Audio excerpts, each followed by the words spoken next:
live. Welcome back to another episode of Curses. Same time, same place. And we are super happy to have you here. Go around and... Never once. Don't mind the 3 or 4 that we were off for a minute there. 8 weeks.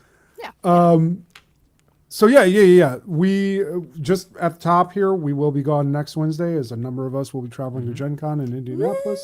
Hope to see you there. I will be doing a panel with the people from Bud and Herb on how to develop your tabletop RPG idea into an actual play or otherwise podcasted, video podcasted, streamed, whatever project with a bunch of other creators there, including Fitz and Evan from Bud and Herb and Natalie Fuenia from the Storyteller Squad, and just a whole host of very talented folks, much more talented than myself. But I will also be there. Show-related stuff, though, if we can bring it back in, is let's talk about where we ended last week's session. First, technical notes. Kyle was muted the entire stream. That was on me. Yep. But we did get that fixed. So, minor hiccup. Check out our podcast when that comes out. But I went through, verified that everybody is audible this time around because that's good. Whoopsie. Just saving it's a good thing the Scorpion is a very inconsequential character. Yeah. I don't Doesn't matter. It's a good thing the the Scorpion speak didn't for do it. anything cool or make any deals. Yep. So that's fixed. Where we left off, we had stranded in the Grove, the trio now of Garnet, Tosker, and Sleeves.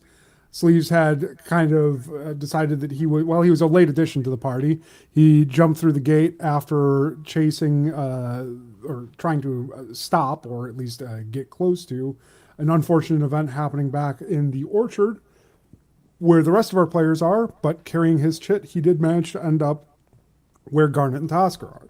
He then promptly devoured the only guy that they had by absorbing him through the world's best hug, and wandered off on his own, incorporating random parts of bodies into his own as he did so. You are now a bug-like creature, if I remember correctly, with like a centipede-like tail and multiple oddly angled forearms sprouting out of your torso. And on the other side of that, we have our relatively similar Garnet and Tosker. Garnet with incredibly long limbs right now, and Tosker bearing a set of wings, who'd been assaulted by a creature right as they're entering the wooded area of the Grove, where they'd encountered that creature. Did I mention the creature, the one that's attacking you? I don't know. I'm losing track of where I'm at right now, but I promise we'll get there. So yeah, you're all in various levels of peril here. You were saying, TJ? I said it looked at me and you decided to end the session. That's right. Personally, Also, they're about I feel... to set the forest on fire. Yeah, we're getting there. Yeah, I was going to say, you said different levels of peril. I'm pretty sure the people in the challenge are the only ones in peril. Like, yeah, we have a problem to deal with, but we're not the ones in... We're not the ones who are going to suffer. Will the don't know if I Scorpion fully agree with you ever there. care about us on today's episode? No. You do have some very odd behaviors happening back in your convoy. Namely, you had Brother Paul going to investigate the orchard, at which point one of his recruits got pulled down face first into the creep, where it was attempting to smother him by all accounts through continuous feats of unimaginable strength. Klik managed to not only fend off Brother Paul, but to rescue young Arvil from said creep. And given that Brother Paul did nothing to attempt that rescue, he was left to sit with you, given that you were mysteriously short. Correction.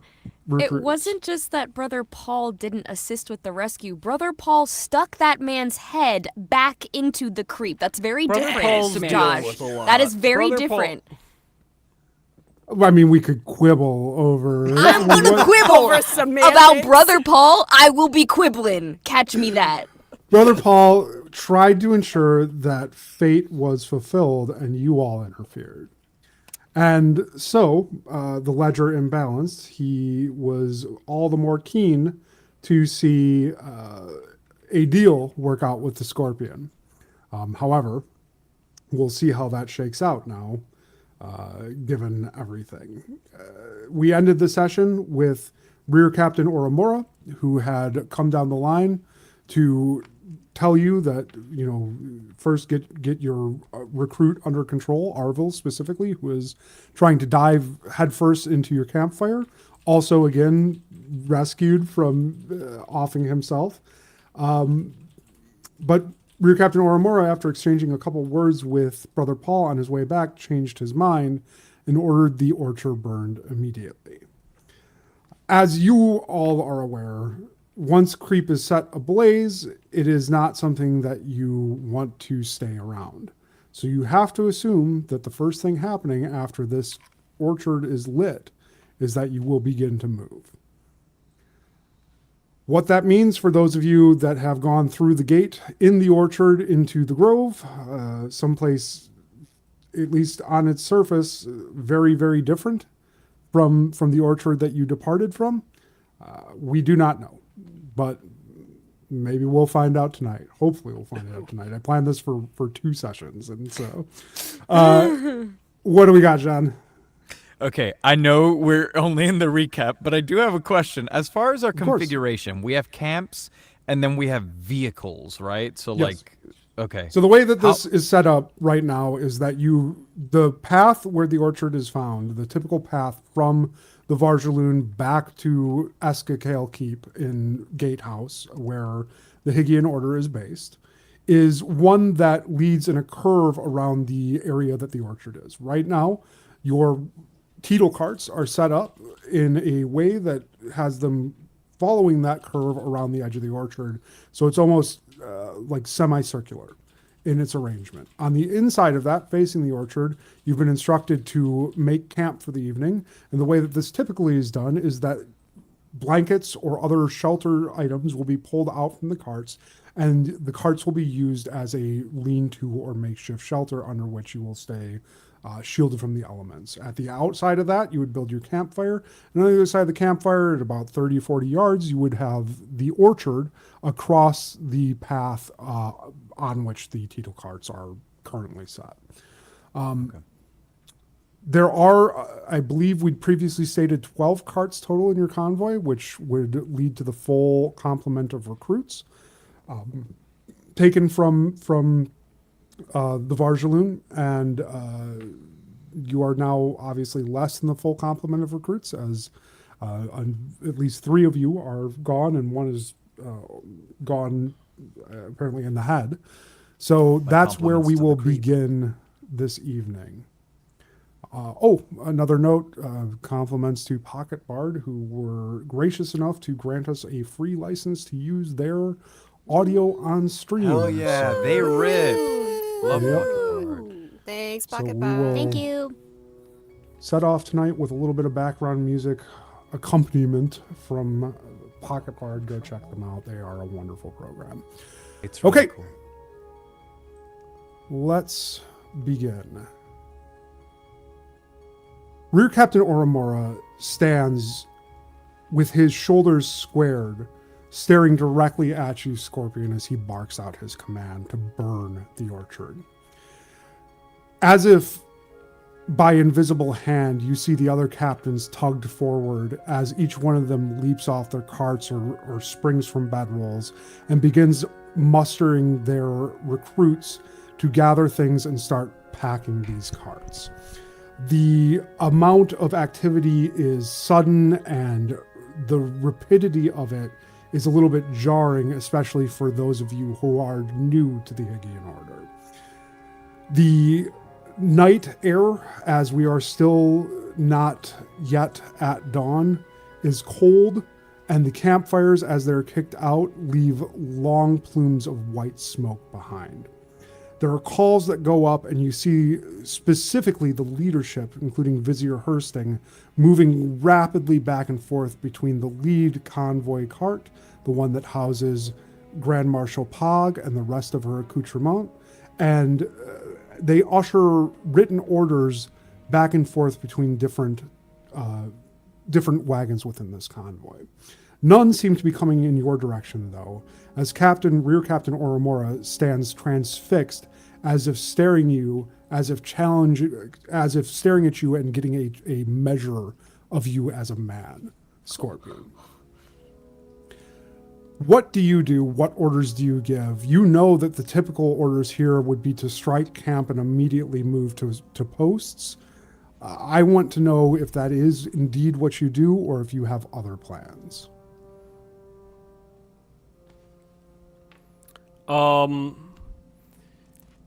I've been trying this whole time to figure out how much I care.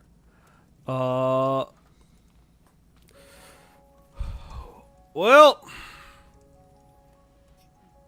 that was worth a shot.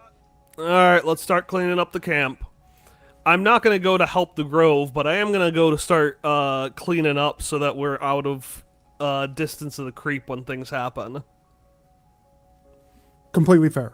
And you would have to assume that given the size of the orchard and the amount of creep present here, that likely what will happen is that one cart will be left behind and be given the task of setting the blaze. Okay.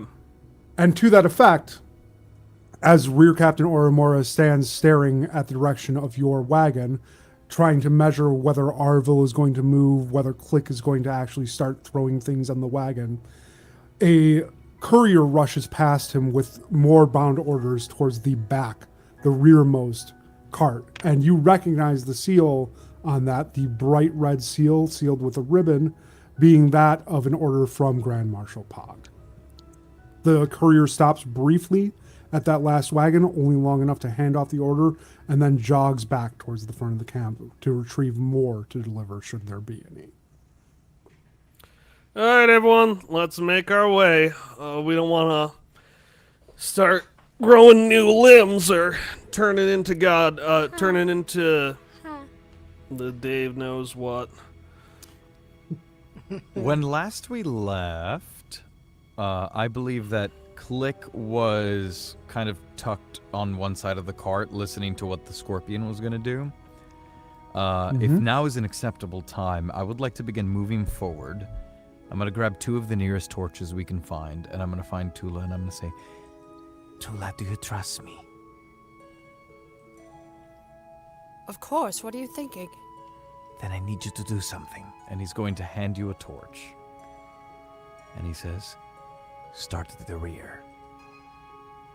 And he's going to gesture to the rearmost vehicle, and Klik is going to start making his way to the front. Oh. All right then. And I will go towards the cart. All right.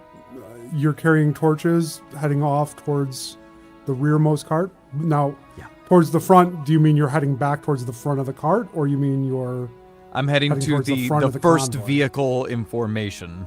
To Grand Marshal Pog's cart. Yeah. Just to be clear, we're about to commit arson, right? Yes, we are. Okay, great. I mean, the you whole call that camp, out, like, as you're walking away? The whole camp's about to commit arson. Yeah, just to be clear. Just so everyone's on the same page. I mean, the good thing is you won't stand out exactly because everybody's grabbing torches, I guess. That's true. Yeah, in fact, you do see a number of... I shout, kid, keep the loony one how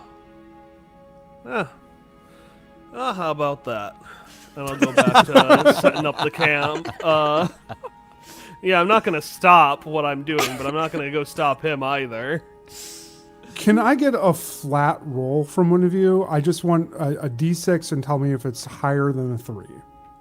Will you take a d12? Yeah. We just wait if it's higher than a 6 then. Well, That's a 10. All right. Arvil looks back and forth between the two of you departing and then back at Scorpion. And as if cowed by the indifference, he quickly gathers up the bedrolls remaining on the ground, whether his or not, and starts shoving them back into the cart. As he finishes this, he walks up to you, Scorpion, and says, I don't know what else I'm supposed to do.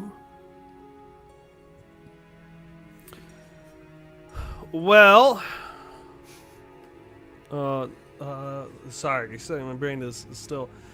Yeah, it makes sense that Paul wouldn't teach you the fundamentals. Basically, you grab anything that you need, you put it in the cart, you get away, fire goes up. Anything within proximity of the fire. Well, I probably shouldn't be telling you that because you might want to stick around then. Point being, just grab what you can, throw it in the cart, and we'll be on their way. And we'll be on our way. But, make sure they end up coming with us, and I am going to point to Klik and... Actually, no, I'm going to say, I have a good feeling about you. So actually, I think you can handle this by yourself. I'm going to pat him on the back, and then I'm going to go and not do anything, but I want to follow the other two and see what they're up to. They're heading in 2 different directions, so you'll have to pick one. I will... I feel like he'd be more interested in Klik, but I feel like I haven't. I feel like I haven't given Toolah enough love recently, so I will follow her and see what she's. Is love the right term? You Yeah. softy. Arvo watches as you depart, and you can feel his eyes on your back. Now, Rear Captain Orimora sees this and shakes his head and kind of harumphs and leaves. Of course, you don't see this as you've already turned. Yeah. You see instead, about a good 30 paces ahead, Toolah carrying a torch. Now, Toolah, exactly how are you walking back towards this rear wagon? I have the torch in both hands, and I'm very focused, but also not completely sure of what comes next. So I'm glancing a bit side to side and determined to not lose my shit as I walk up to the back wagon. Okay. Well there, Mother, I didn't expect that. Whoa. If I can catch up. Well there, Mother, I didn't expect you would be the one to set the grove ablaze. I suppose you really did forget about those kiddos. Who? Well, I guess I'm just full of surprises then, aren't I? I suppose you are. And what's your angle? Why are you following me? Well, I am in fact the one in charge. I best follow and make sure my team is doing everything properly. Is there some sort of protocol we're supposed to be following? Do you have instructions or details or critiques on my technique so far? Oh, no. No, just go ahead, Mother. Have you stopped by chance while you're talking? Or are you walking with this torch and Scorpion? I do want to stop at some point and find a second torch. Second torch. Sure. As you pass the second to last cart before the end of this line of convoy, you do notice that they are still kicking out their fire. There are a few burning logs there that you could grab, but no lit torches or even readily available torches there, as most things have already been packed up. So, okay. You could find a stick that was only partially in the fire that you could still safely hold, though. I really want it to be a torch. I really want a second torch. Okay, well, give me a... You're gonna have to like take it from another cart, which they, despite how the Scorpions run things, most of these captains are folks that would be interested in maintaining their good standing with the Hygiean Order. Bunch of dweebs. Theoretically, though, there are 3 extra torches if there's a torch for everybody, because there are Also, 3 you could just people, light the wood not on a fire. camp. And if you were still back at your wagon, I would grant you that. Damn it. But How you far would awa- need you would need to sneak one otherwise. Yeah, no, that's, yeah. But I will give you the burning log for free. Ooh. It may not be much, but it's what I have. All right, I'll take. Okay, I'll take. Brand new Okay, burning log. 1 year warranty. Okay, I will Well- take the burning log. Okay. You reach down, you grab a stick that's about a good firm grip. It's about 2 feet long. The end of it is lit on fire, but you can still comfortably hold it without any danger of it burning you at the moment. Great. Scorpion, you watch Toolah, small otter-like body, glistening fur, reach down and grab more fire out of somebody else's campfire. And then, are you setting back towards that last cart?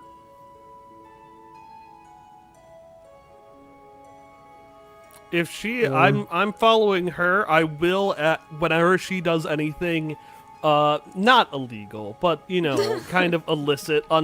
I will watch and see if anyone's watching us, because I have a feeling that Toolah, I think it's not too much to assume that Toolah and Klik are not going to be watching their backs while they do this, or at least not in a way that they probably should be. So I will, without saying anything, be her eyes for any kind of trouble. And as an experienced grifter, you've just got, you're running lookout, basically. Yeah, basically. I'm running Great. lookout. She doesn't know that I am, but that's 100% what I'm doing. Give me an instinct roll. Okay. And we're going to call this difficulty 12. Instinct. Something I didn't upgrade, but that I still have decent. Good. Hey! 21 with hope. Awesome. Take your hope. Yay. You do know that Rear Captain Oramora, who had been watching you, likely has a sense that you guys are up to something, but you also know that he is probably wrapped up in the proceedings now of getting everything in order. As you glance around you, you notice that you've caught the eye of a couple of the captains not expecting to see you anywhere than with your cart, but none of them seem particularly interested in engaging you in conversation, almost as if you're not super well liked amongst your peers. I'm just gonna look at one of them and do like the wave, but the one that you do where you bend each finger individually. I gotcha. Yeah.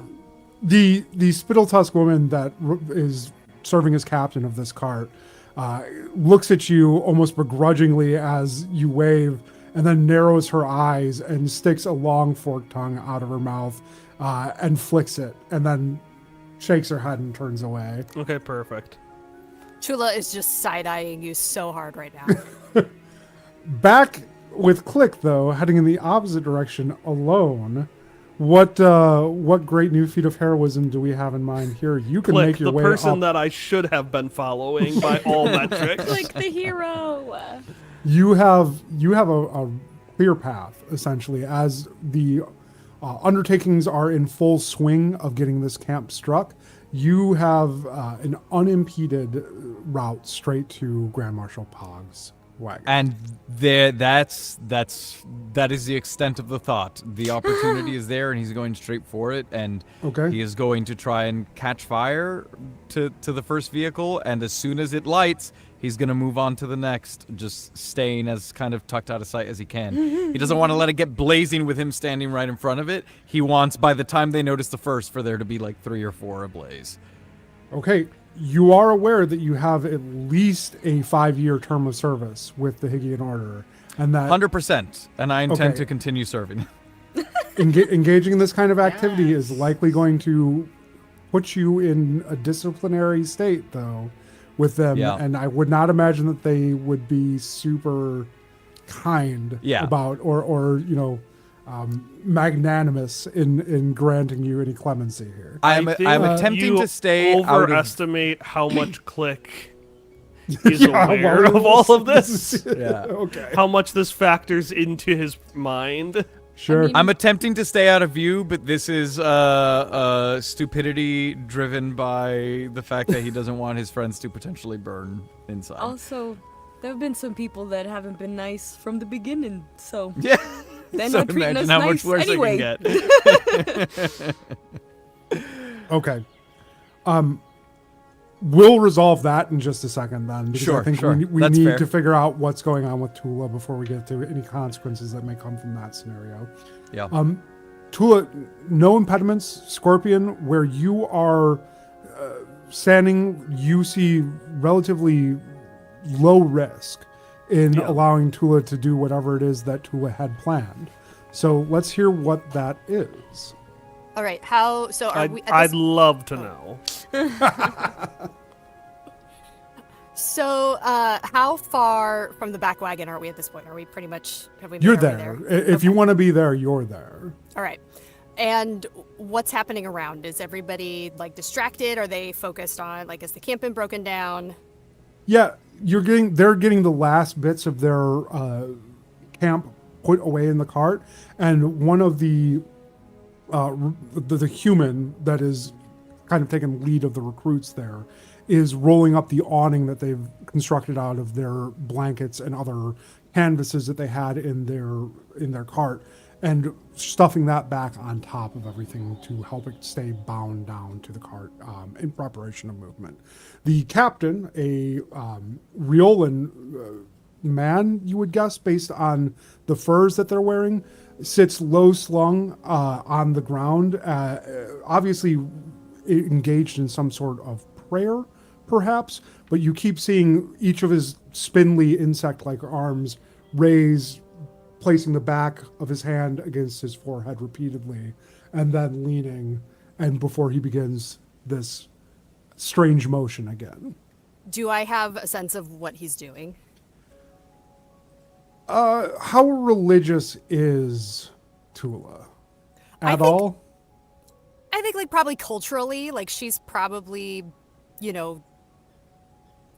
she's probably involved in the community enough that she has relationships with each of the institutions and knows people and has, keeps everyone in their pretty good graces, but...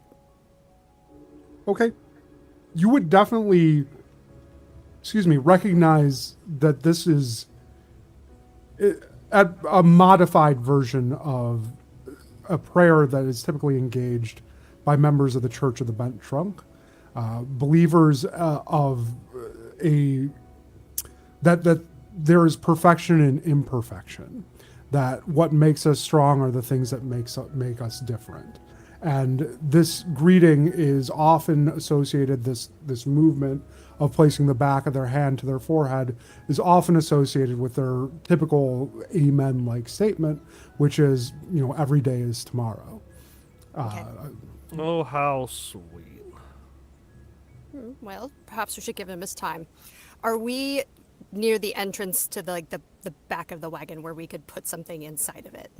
Yeah, absolutely. There are a number of recruits here, though. You see a small shelled Lothian. You see 2 humans, including the aforementioned one who'd been taking leadership on duties there. And there is a hairless Crenshaw as well, one of the small rat-like races of Tidwell. Well, what now, Mother? Is there anything that needs to be loaded into the cart? Mostly struck, but there's surely something that you could find if you needed to. Would you like to find something to load? Let's say that they have a few of their camp tins and dishes still out, mostly sitting in a tub right now, as they would normally be kept on top and awaiting a wash in the next body of water that they encountered.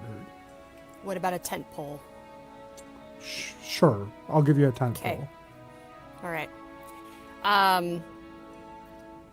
So I'm going to kind of divide up the tent pole and a couple of things in the, like the mess kit, the dishes. Mm-hmm. And I'm just going to walk up to the scorpion and with both of them in my hand, as well as the torch and the log. And I'm going to look at him and say, "So where are you from?"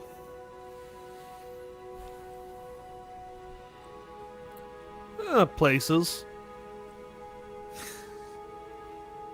I mean, are you from the Varjaloon? Are you from the Wastes? Where do you call home? Oh. Well, those are two very different questions, ma'am. Pick one. Well, I suppose we're all from someplace, who knows, and where I call home, I can't say I've been so lucky can't say I've been so lucky. Oh, that's unfortunate. Are As you he's- trying to distract me, Mother? Because I know you're up to something. As he's saying this, what I want to do, and the log is still like burning, right?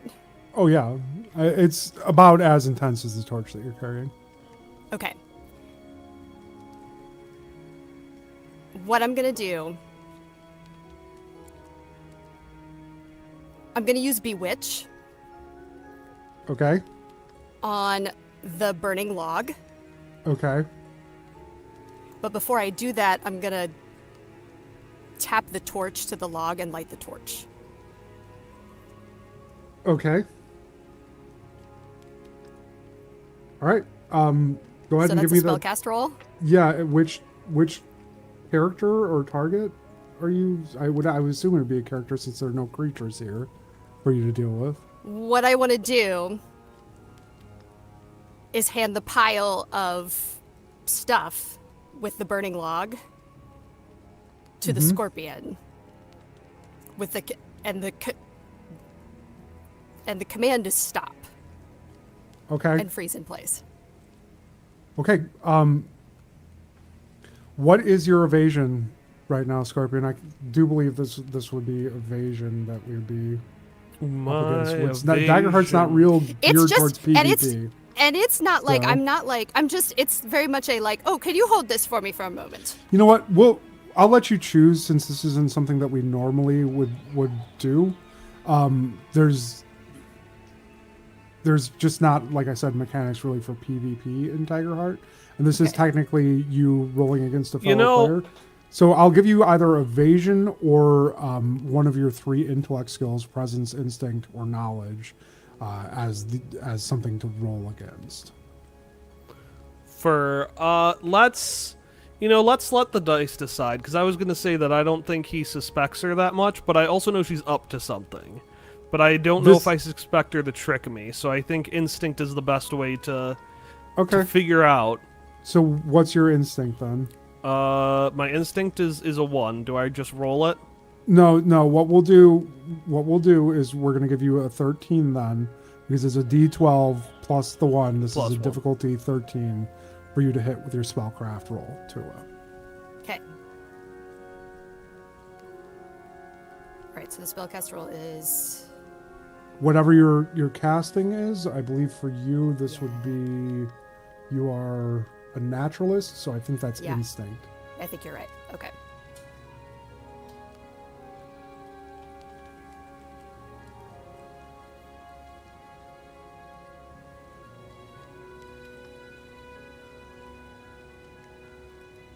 So that is a That's a 23. +2, so a 25 with hope. Okay. Well, yeah. Got your ass. Scorpion, you see Toolah handing you this odd assortment of items, and Yeah, what? I don't know what her plan is, but okay. and as you grab them almost out of reflex here, she gives you a single word command. Is that, well, you know what? You tell me exactly how this plays out, Kate. I want to hear how Toolah instructs the Scorpion to stop. Yeah.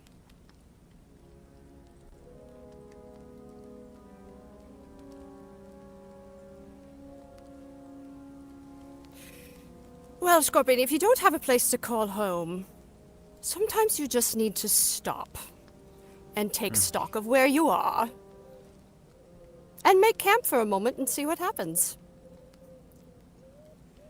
And I'm going to hand him the pile with the burning log as I very casually put the other pile with the burning torch that has just been lit into the back of the cart.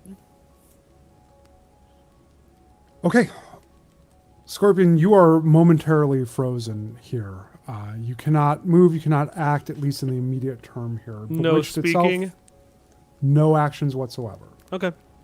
So the text of it No is breathing. the affected target stops in its current activity and freezes in place, taking no action. I would take speaking to be an action.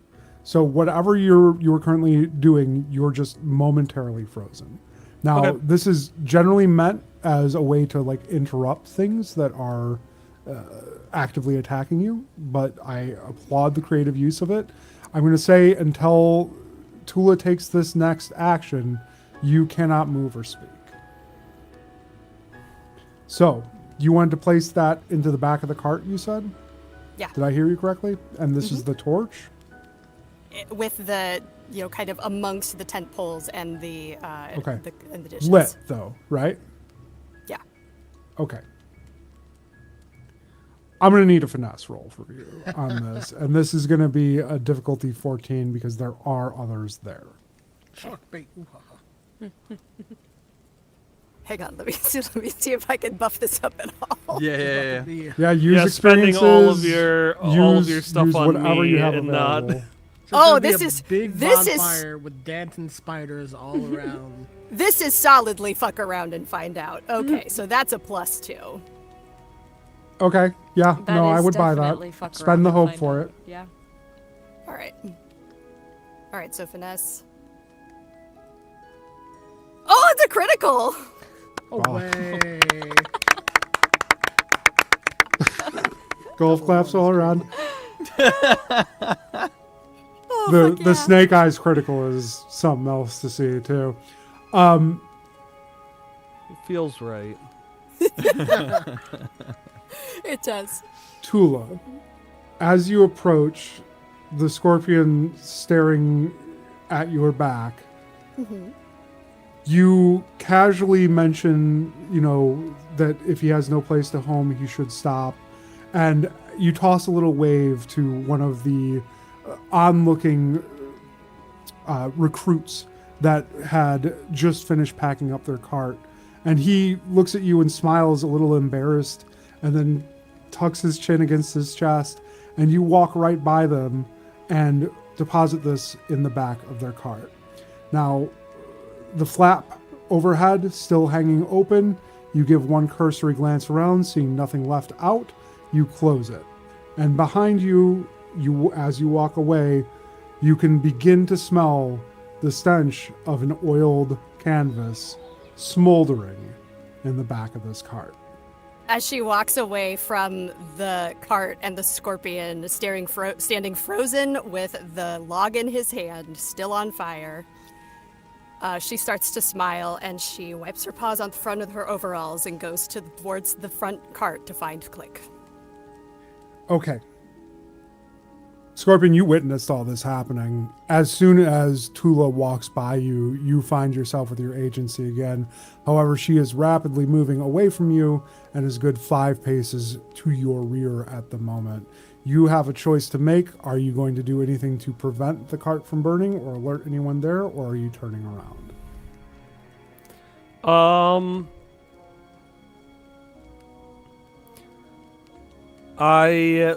As he flits back, I think reflexively, you are going to see eyes wide with fear. Don't like being stopped like that. That wasn't fun. That wasn't a good feeling.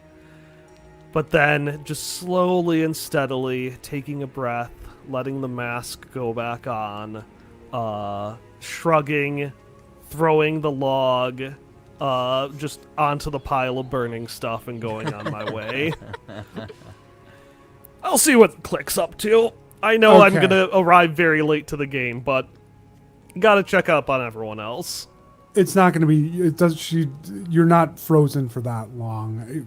As you turn around, she's maybe 10 paces ahead of you, and you can. easily That's catch why I up said to I'm her. going to see what Klik is up to, which is why it's probably going to be late.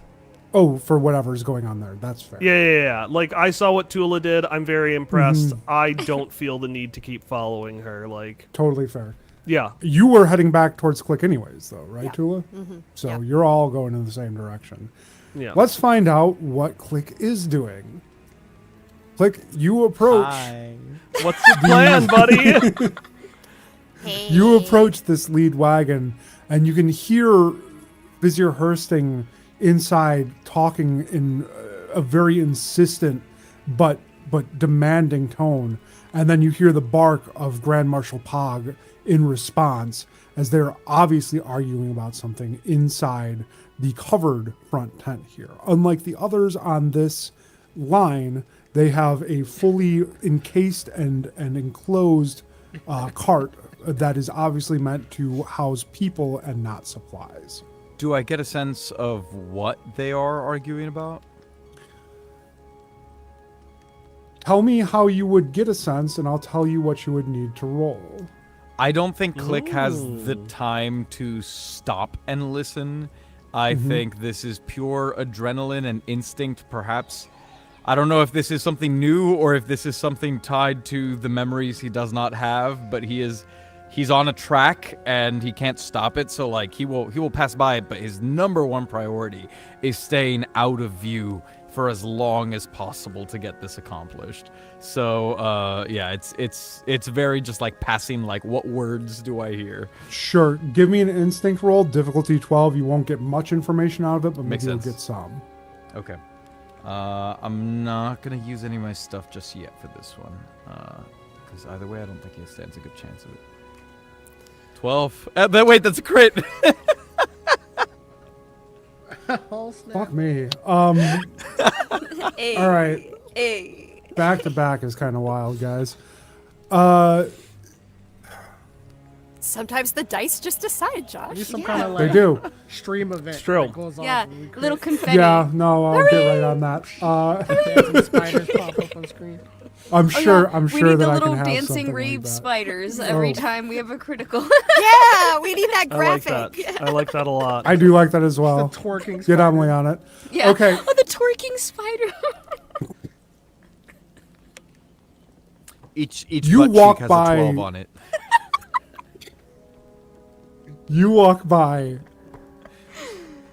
and you happen to pass by a perhaps carelessly left open window, and it causes you to stop as you hear not the arguing that the sound and shape of the noises coming from inside the cart would suggest, but rather you hear Vizier Hursting repeatedly saying, "No, no, you have to, no, not right now. Open your eyes. Open your eyes. I need you present. I can do what I need to do, but I need you present for this, for appearances at least." Ooh, That's tea. that is good tea.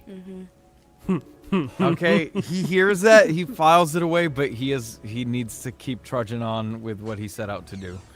Okay, what did you set out to do specifically here? Because Okay. you are at this lead cart. You are Yeah, in so- the place so to do it.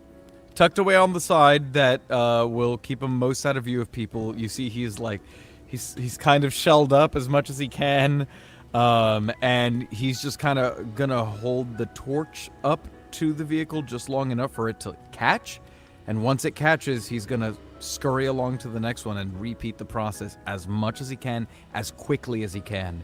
If he can like do this and ditch the torch, he will, but we'll see. First one's easy enough. The activity in camp and everyone being engaged and whatever is actually going on inside this cart at the moment, you know that you can hear at least Vizier Hursting, and you would have to assume, because you can't see Grand Marshal Pog, that they have to be in there. However, you don't see Rear Captain Grace either, so perhaps they're in there.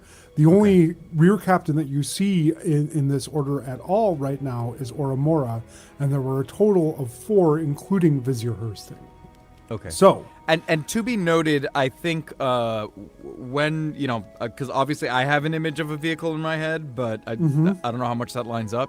Like, the aim is not to, like, burn all the supplies, trap people in the flames. Like, the aim is just to cause a problem to the vehicles that will not allow people to depart and get away from the burning creep, so that perhaps this will make them stop their plans long enough for You maybe should have told Toolah that. Fire 'cause I'm is a pretty sure rough she and did not unpredictable care. thing. Yeah. It's just Yeah. like, he'll set it, like, if there are people obviously inside, he's not going to set fire, like, to the entrance and be like, good luck. Like, he'll set it to, to the far side. Let me give you a brief description of these wagons as I see them. If there are any Sure. details that you would like to change, because this is not set in fiction yet, Okay. I would welcome you to do so. These are wooden carts. Each one of them is about 20 feet long, meaning that they're not incredibly long, but the size of like a good size SUV. One of those big monstrous ones that you find on the road, the boats. And they are wide, roughly about 15 feet wide, meaning that they are spacious were you to be standing inside of this. What you have, though, mostly is that they are wooden. This one in particular, the one at the lead, is wooden framed and has wooden coverings, but the sides are mostly oiled canvas, and this is in consideration the weight that is being borne by the teetles that pull them. Teetles, if you remember, are large shelled arthropod-like creatures with gross little faces attached to them in long proboscis. The oiled canvases are heavy. They are obviously damp, but they are oiled, meaning that if they do catch blaze, that they're going to produce smoke, and they are going to go up as soon as they hit the appropriate temperature.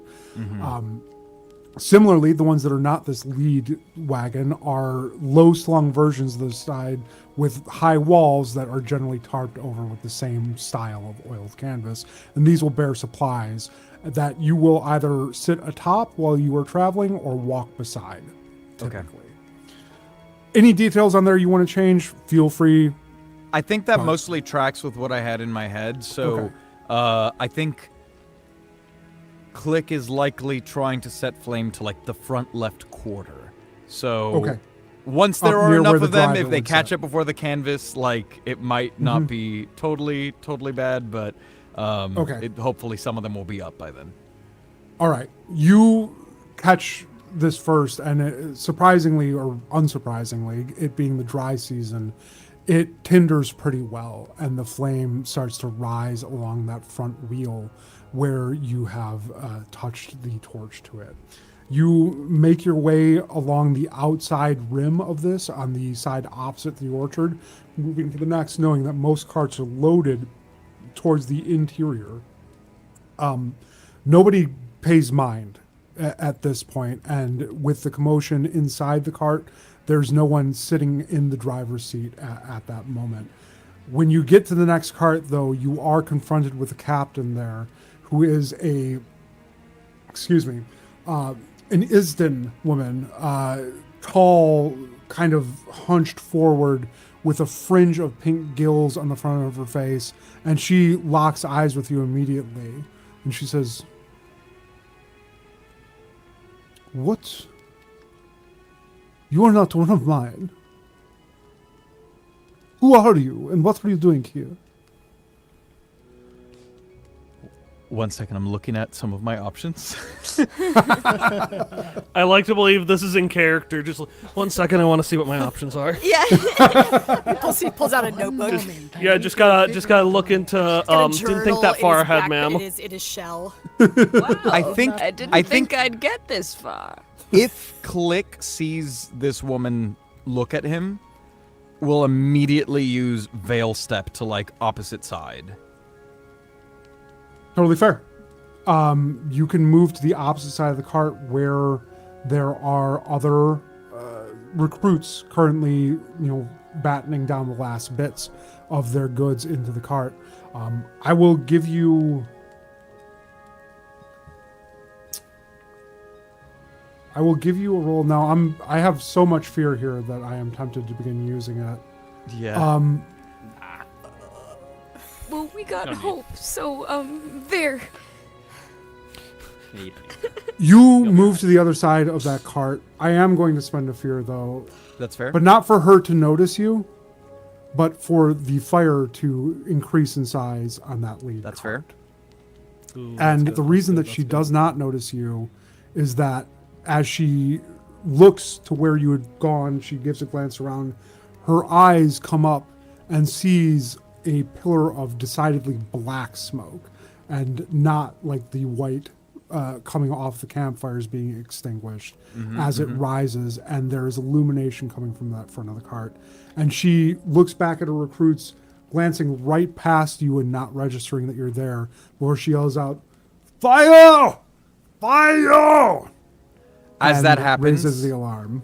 he will abandon his ploy to set fire to the second cart that she is on, and just kind of like carrying on, will just move right on to the third and try and get tucked away and continue. Okay.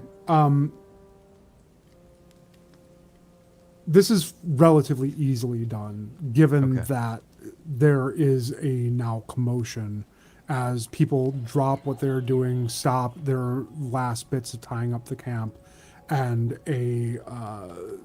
all eyes are drawn in the direction of the shout. You risk a glance over, to the side behind you as you begin moving towards that third cart, and you see one of the flaps thrown back, and Vizier Hursting is looking out the back in the direction of the woman who yelled fire, obviously looking for where that may be. And as she does, she notices at the far end of the convoy the rear wagon ablaze. She jumps out of the cart and begins storming off in that direction before anybody can say anything else.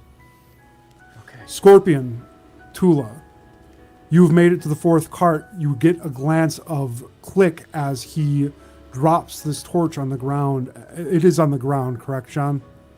I'm kind of picturing almost like he's holding it in one hand, right? And so like, let's say everyone is crowded around him. He'll be like, oh, he'll look at the fire where they're pointing, and while it's held like kind of horizontal at his side, it's giving heat to the next cart.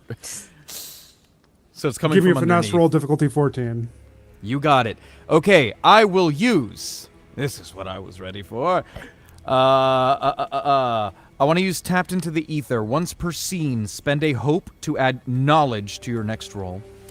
Additionally, I would like to spend another hope to draw on my experience of saved a man from his fate, thinking of Arvel. I think he something about this is him trying to stop what is supposed to happen to my friends inside of the creep right now, and I would like to draw on that. Okay. Give me that roll. You are beating a 14. Okay. So that brings me down to 2 hope left. So that is +3 and plus... What is my knowledge? Knowledge is 1. So I need to add +4 total to what I'm about to roll. Okay. I just accidentally unassigned your character from the campaign, so I'm going to have to... That's okay. I've been kicked out. Wow. That happened okay, after you're he done. was caught. Let 4 us know how and a you 5 really feel. is Tell us how you really is feel, 9, Josh. plus my modifier is 10, plus the extra 4 is 14 exactly. Oh my god! And of course, Wait, that roll's not going to show anyways that's because... crazy! All right, hold on one second. I'm going to send you an invite, or maybe I can just assign you to the campaign from here. I believe That's I can. amazing. Nuts. Oh no, I accidentally unassigned you to the campaign. Oh no! Oh no, you can't roll anymore. Oh. Okay, Use you're it. back in. You're back I'm gonna in. use a So we didn't fear catch that your that. character doesn't exist anymore. Was that roll with hope or fear? I did not catch. That was with hope actually, so I'll go ahead and take my Nice. hope. Take your fucking hope. Right. I'm gonna use a fear right now. Actually, you don't roll at all for anything. Thank you. Yeah. You actually become hope, yes. As you hold that torch to the side, it lights the corner of this cart, and it again being dry as kindling here. The dry grass is blowing. You catch out of the corner of your eye the first sparks of flame rising from it. Now you see this as well, Toolah and Scorpion, as you're approaching. Your eyes having locked on to Klik as he materialized in front of you briefly, turned to watch the call as someone yelled fire, and then deftly reached behind him with his torch and set ablaze to another cart. What is your move here? All right, Mother, get to work on the cart. How do you mean? What I mean is that if they think we're the ones who started this fire, I'm going to put a hand on her shoulder. I don't think you'll be able to stop all of them. Oh, well, I mean, no one saw me. You were the one standing there with a burning log.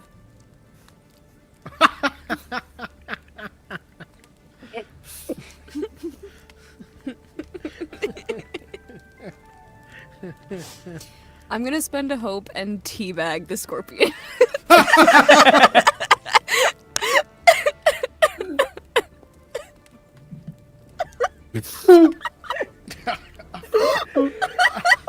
You just got scorpion. I'm just going to pat her shoulder a few more times and keep walking. I'm not verbally or in any way accepting the L, but I have no response. I am legally not accepting that. Yeah, legally, that L is not mine. However, I will be leaving. Oh. And you know the what? victory is so sweet. No, I'm not gonna. I want to follow what's happening, so I will do that. But I will be, as I walk, more acutely aware of who is looking at me. Absolutely. I'm going to spend a fear and tell you exactly who is looking at you as you look around. Let me guess. Right next to you, as you spare a glance over your shoulder, is Rear Captain Oramura. Oh. And he is moving with the plodding three-legged gait that he has due to his missing limb as he supports himself on his long arms. And he, as he sees you notice him, reaches up and grabs at you as if to accost you. Where we will resolve what happens there after we check in on the Grove. Oh, yeah. Oh yeah, I'm in this game. The whole reason that we're delaying this burn. Sorry. The whole reason that Klik and Toolah are delaying this burn. I don't want to put myself in with them. Right. Because you're not accepting the L. No, Right. of course not. Because Of you're a course not. law-abiding citizen. That's right. Exactly. Yes, Very yes. upstanding, well-to-do, morally intact individual. Yes. Morally intact is a wild phrase. Yeah. Yeah. What does put that that in my mean to bios. be morally no intact? There was no sarcasm in that statement at all. Listen, in these trying times.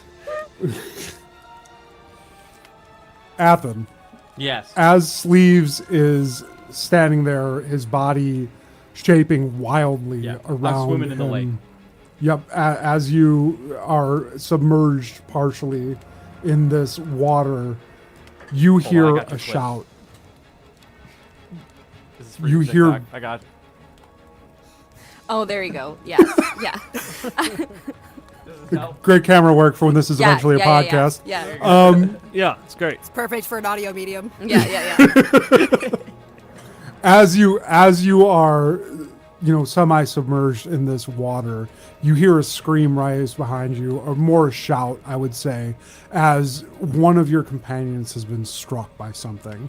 Now, they are back quite a ways through this, through the muck and the mire of the creep here, and they are engaged with a creature that you can't quite make out. Oh, they're engaged. Congrats.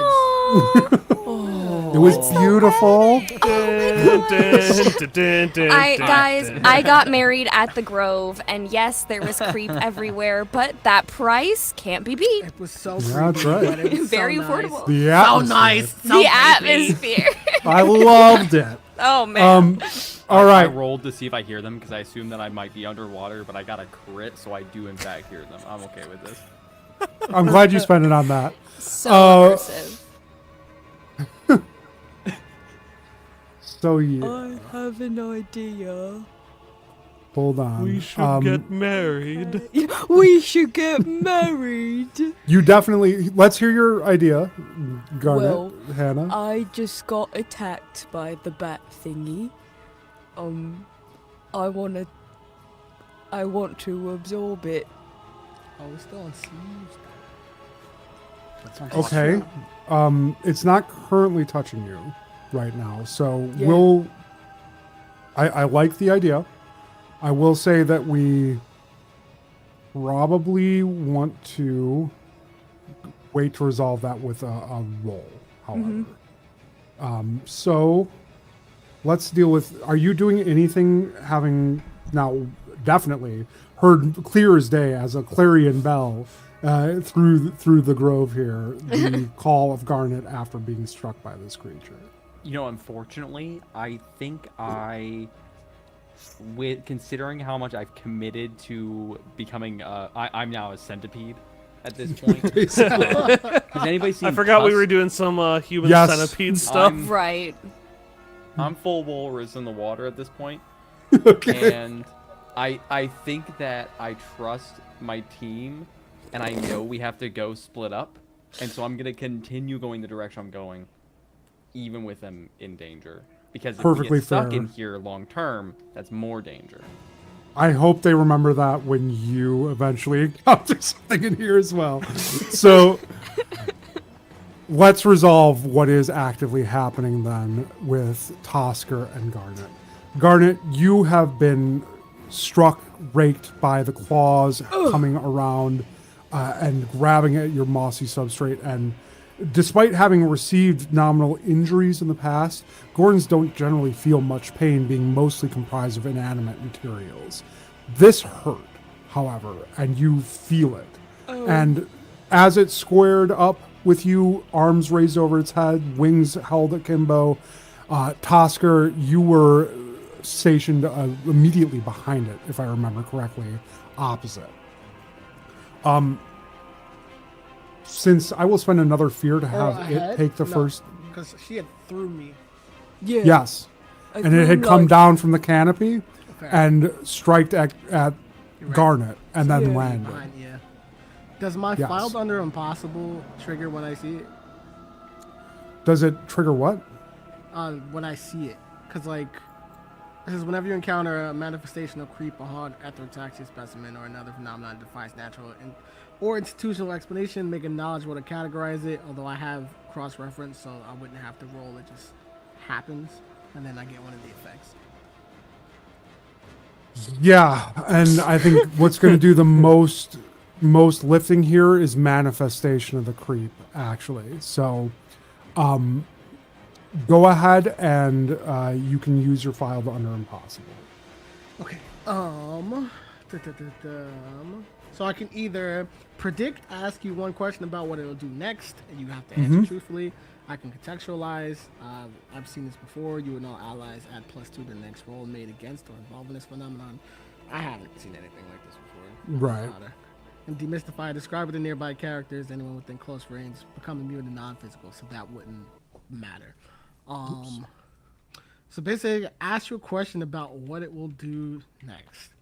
Will Okay. it chase me if I try to run? No, it will not. Good Okay. answer. It has designs on something else right now, I think is the easiest way to put that. Assuming the golden apple. Okay. I'm going to spend the fear to have it take the initiative first on this. And it will go to tear at the mossy substrate of your body again, Garnet. Yeah. You tell me, does a 18 beat your evasion? Let me see here. Level 2. Yes. Yeah. Sorry, it's a flat D20 roll for everything. Yeah. So that's how GMing works in Daggerheart. Yeah, for sure. So remind me how armor works here. So I will let you know what the damage is, and Okay. then the way that this will work is that you have those damage thresholds. There should be Right. 2 numbers under thresholds. Yep. If the damage is greater than than your first threshold, then you will take 2 hit points. If it's under, then it's 1 hit points. If it's somehow above that second threshold, you'll take 3. You can spend 1 armor to reduce the incoming hit point damage by spending that armor slot instead. And I would also, I guess this is technically still the same scene. Oh, did you use the reduction in damage? I had the stress to reduce damage once last time? Yep. Okay, so you could, is that scene limited? I don't recall. Let me see. In the meantime, I'm going to roll this damage. Yeah, you do that. Josh, from my notes, is there a name for this thing? 9 is the total damage. Yeah. We're just going to call this a creep manifestation at this point. Okay. There's... Manny for short. Yeah, sure. They call me Manny. They call me This Manny. is something... And I'm gonna kill you. They call me Manny.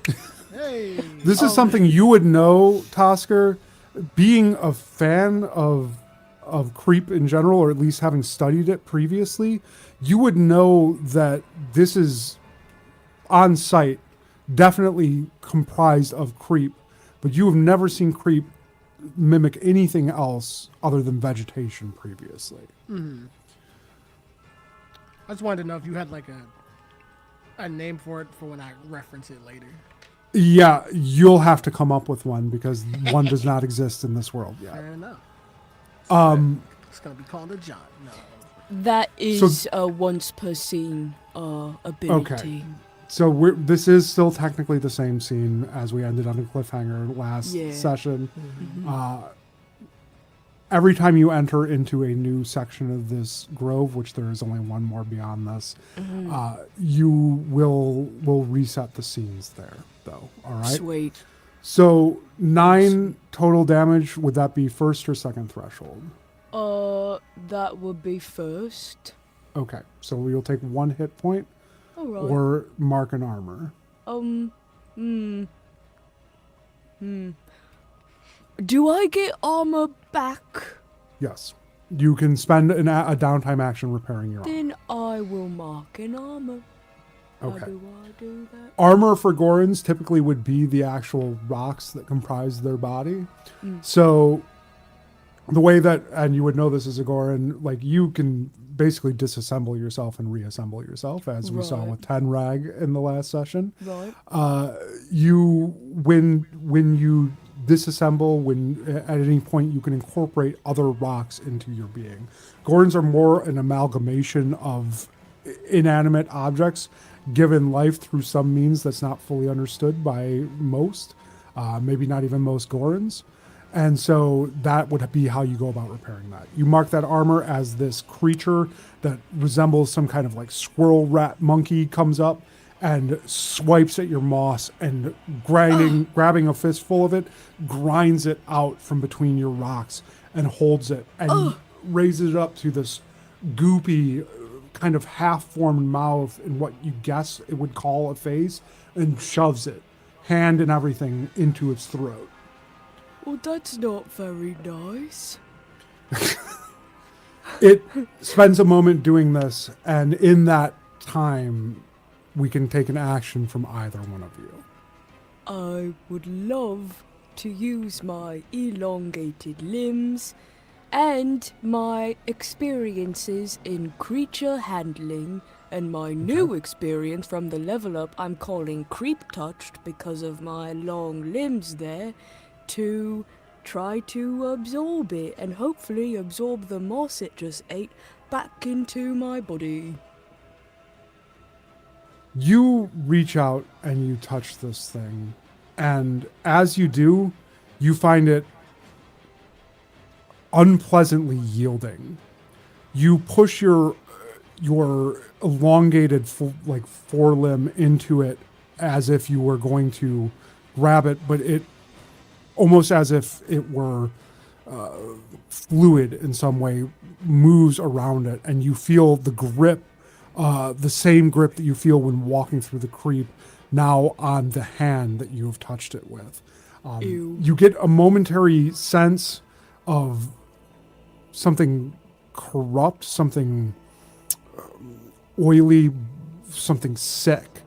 as you touch it, but as you attempt to absorb it in the way that you had the creature that had fallen with the long limbs, there's nothing there that you find to latch onto except a cold, black emptiness therein.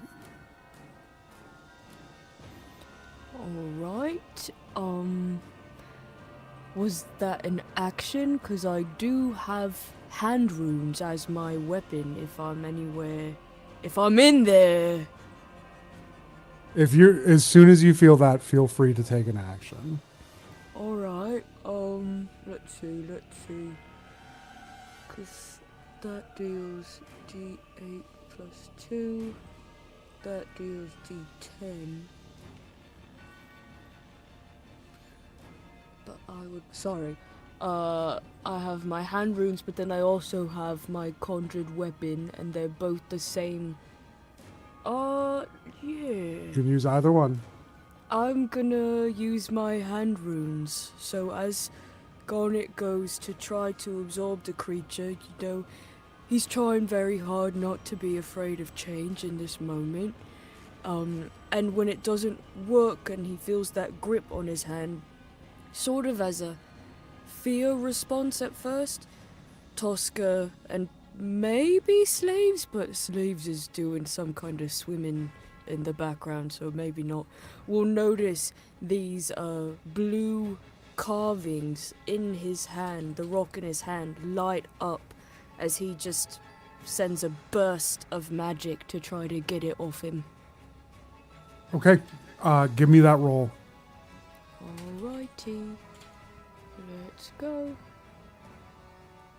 Okay, that is a 10 with fear, Okay. but I have something that when I... Oh, my abilities are different now. One moment. Uh-oh. Your abilities are different now? Yeah, my cards got switched out. Oh no. I was worried that I hit something when I was messing with the database. One moment. Which card are you looking for? Because I can pull up had, the manual copy here. Menacing, which I think just lets me, when I roll with fear against a creature, it like puts a token on the creature, and if that happens 3 times, then it gains an effect, a debuff. Let me find it. It says when you succeed with fear on an attack roll against an adversary. When you mark a succeed stress. with fear. If you Okay. mark 3 such attacks in one combat, remaining adversaries gain the unsteady condition. Yeah. Yep. So that would be they can't attack without marking a stress on that. Generally, what menacing would do is if you are beating up on one creature, it makes it easier to beat up on multiple creatures. Sure. So that would be an 8 that this is going against. I will say an 8 does hit this thing. So go ahead and roll me some damage. Sweet. That's cool. Okay, let me find out how I do that. It is a D10 of damage. Oh wait, no, it was a 10, right? You said that was Yes, your it was total a 10. roll? Sorry, that's what I meant. I have 10, definitely. I was looking at my own Alright, dice log here, sweet. not yours. And that is a D10 of damage. Okay. Alright, so 3 damage. All right. You tell me how you do this. It's hurt, but it's not hurt badly. Yeah, mostly since the absorbing didn't work and he feels the same hold on him that the creep from underneath, he just wants to spark it essentially to get it to let go of him. Okay. You do fully succeed at sparking it. As you push this magical energy through your hand runes, it pushes it off of your hand entirely and it releases. And instead of turning like a normal creature would, it just suddenly reorders its body and is facing you again. Am I that tasty?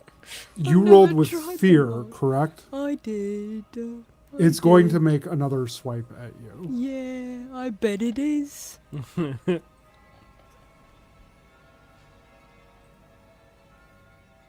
Okay, please roll.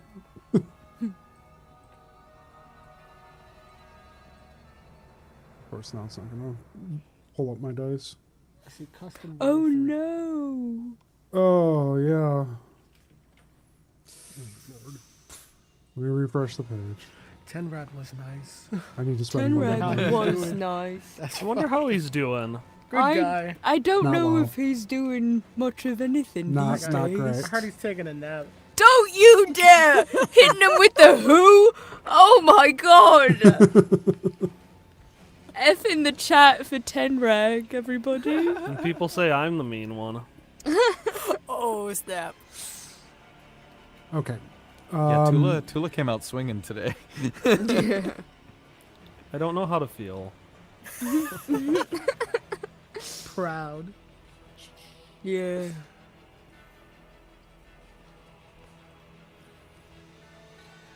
There we Maybe go. I've got did, a 17. Yeah. Okay. And Oh, nice. that's 3. That is below my threshold. Okay, so you were going to take that 1 point of damage then. That's so any damage that hits will cause damage. Or anytime you take damage, you will take that 1 HP. So if you would, and I want to double check then, was the last one above your first threshold? It was above the first one, yeah. So that would have been 2 hit points that you would need to mark. And if then it's when I above. spend an armor, does that... That would reduce it to clear 1 hit only- point that you would take. One Okay. armor, so any armor that you spend would replace a hit point in that scenario. So Alright. it again swipes and grabs onto your moss and pulls it again and stuffs it down its throat. You have an opportunity to act. Tosker, Garnet, either one of you. How close are we to the tree? Or how close am I to the tree, I guess? Not close enough to get there quickly. Would Veil Step assist me? Veil Step would move you out of the immediate range of this thing. Like, how far is far? Yeah. You're about a good football field's worth of distance to this tree, and it is through the densest creep that you have personally seen ever. The trees here, unlike the trees in the orchard, are twisted and not well defined, and you find it difficult to even see through them from where you're at, as there are numerous rope-like tendrils hanging from these branches, all of it blending into just a tangle of oily black mass as you look deeper into the grove.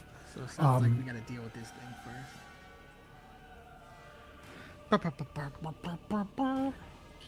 Any action will do. Alright, Tosker is going to start fiddling with the device on his wrist, and I'm going to attempt to use my weaponized paradox. Okay. So it says, once per scene, invoke the properties of the creep, or after attacks you against an adversary connected to or affected by it, the corruption. Describe the effect and make a spellcast roll. On a success, the target marks 2 stress and gains disadvantage on our next roll. On a failure, I mark 1 stress instead. Okay. Can you bump your gain just a little bit, DJ? I can. I can also talk into my mic better. Okay, either one would work for me. I was just having a little difficulty hearing you, was all. Go ahead. You're more than welcome to, you're more than able to enact that right now. Okay, so I'm gonna attempt to use that and kind of, I don't know, do like the vibration or like a piercing thing to kind of disrupt it from attacking Garnet. It's a spellcast roll. Does it like my normal spellcast, or do I choose what I want to use? No, your normal spellcast would be, typically you are a creep enthusiast, so I believe that's knowledge is your spellcast. I can double check though if. I mean, I'm fine with knowledge. I just don't want to. Okay.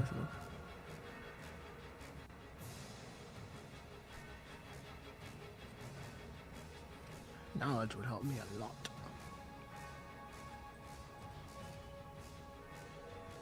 You are an anomalist?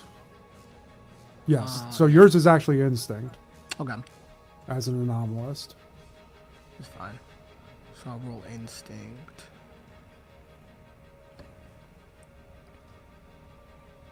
I love your little character portrait too. Thanks. That's awesome. And then, where the fuck is it? One of my things I think I have experience is inventor. Uh Can huh. I add that as well? Yeah, I'll take that. Seems like a perfectly valid. Oh, experience to me. scientist is what I have. But Okay. Still works for me. +2. Right. So, Spend a hope when you use an experience. okay. So, roll instinct. So I rolled this. +2, which would be Yeah, you blew it out of the water, man. 25. Go ahead and roll me some damage on that. Oh, the weaponized paradoxes that have damage associated? It's no damage, but the creature takes 2 stress and has disadvantage on their next roll. Okay. I will tell you exactly what happens here. I don't like that. No, me I neither. don't like that at all. Yeah. It's fine. Okay. You hit this thing with your weaponized paradox, and I'm sorry, did you describe what that was like? Yeah. So it was like a vibration? It's like a vibration kind of thing, or like a high pitched noise to kind of throw it off. As you turn that on this thing, you see its semi-liquid, semi-fluid body start to dissipate in a way that you were not prepared for. It becomes almost incorporeal. The bits of creep separating and spreading out, and you hear this ungodly wail rise from it, and you can tell that it's trying to turn to face you, but it can't really turn to face anything at the moment as its body is slowly starting to come apart. This thing is now past its stress threshold and is vulnerable, meaning that it will take double damage from this point out. Nice. Garnet, I think. Sorry, it takes you get advantage in making attacks on it. Nice. Garnet, I think it should be easier to hit now. Thanks, buddy. All right. And he will, let's see. Yeah, no. He's going to use his runes again. He'll get in there, maybe make it a punch this time. Little shining runes on his knuckles. And he has advantage, you say? That's correct. So roll I an will additional take d6. that. Should be able to do that in the system. Yep. Alright, that is a 16 with fear again, so he Okay, I will gains take my another stress. Okay, yeah, he's super vulnerable then. I mean, he's He's beyond that super threshold already. vulnerable, yeah. Basically, Definitely if this hits. happens a third time, he'll become unsteady. Okay, well, I hope he doesn't last that long. But that said, roll me your damage, and we'll determine how much he takes here. I shall do so. That's better, that's a 6! Okay, that is past his second threshold. You push this hand rune back into him, this time with velocity. And his body being spread out like it is, you blow a clean chunk of it away from him. And again, there's this twist as it's obviously trying to orient itself towards you now, finding it unable to do so towards Tosker. And instead, it's just this writhing mass of black tendrils that is dissolving into the creep at this point. We're going to spend a fear. He is going to gather himself a bit and clear a stress. And then he is going to, excuse me, because I had fear because you rolled with fear. I will spend that additional fear to clear a stress, and he is going to make an attack on you again, Garnet. Does a 15 beat your evasion? Yeah. A 3. No. Okay, so that'll be 1 HP. I will spend my second armor slot. Okay. So it goes to grab at that moss again, but instead its fingers, if you want to call it that, get tied up in the rock and pull that away as it, having now some semblance of a body at a reduced capacity, tears at you. It is your turn again. Well, in that case, he's super vulnerable. I mean, I'm trying to think if there's something else, but this seems to be working. We did clear the stress, so he is no longer vulnerable in that state, unless Tosker spends his action to well, I don't know if you can. Can you reintroduce it? Not once per scene. Okay. Well, regardless, my ability, the menacing, even if he's cleared the stress, if 3 attacks occur, then he will become unsteady. Yep. So then, let's see. I could do that. No, I mean, if it ain't broke, don't fix it. I'm gonna give him another punch. All right. All right, no advantage Is it not this broke? time. It's pretty broke. 21 with fear. Okay. I will take that fear because I'm burning Yeah, through it at this I point. bet you will. Go I ahead, bet give you me will. that. Give me that roll for damage. Alrighty, let's see here. D10. Oh, please, please, please, please. 8. Okay. You crack your oversized rock hand at the end of an abnormally long limb into this thing, and you are met with a splash as it disincorporates, if that's a word, around your fist. The magical energy from your hand runes blasting it into pieces as it lands with a plop back in the creep around it and is slowly reabsorbed. You souped him. You souped him. I'm sorry. I had the instinct to go, good soup, but I don't think Garnet would say that. So, I don't think Garnet would make that reference here. I think he would feel sorry that he just had to kill something. I love that you're staying in voice, so this is Garnet commenting on Garnet. This is his inner thoughts. He's like, This is good 10 soup? No. It's not That's on not a brand. That's not my brand, would have made baby. a good soup. That's not my bag, baby. All right. You, Tosker, having seen this, now fully understand this thing to be comprised entirely of creep. You already had your suspicions, but there is nothing left of its body once it was punched clean through by Garnet.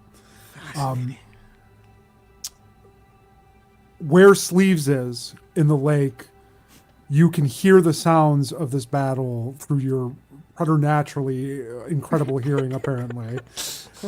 As you move through this water, you notice on the surface of the water there are things that appear to be alive in here in a way that the creep is not.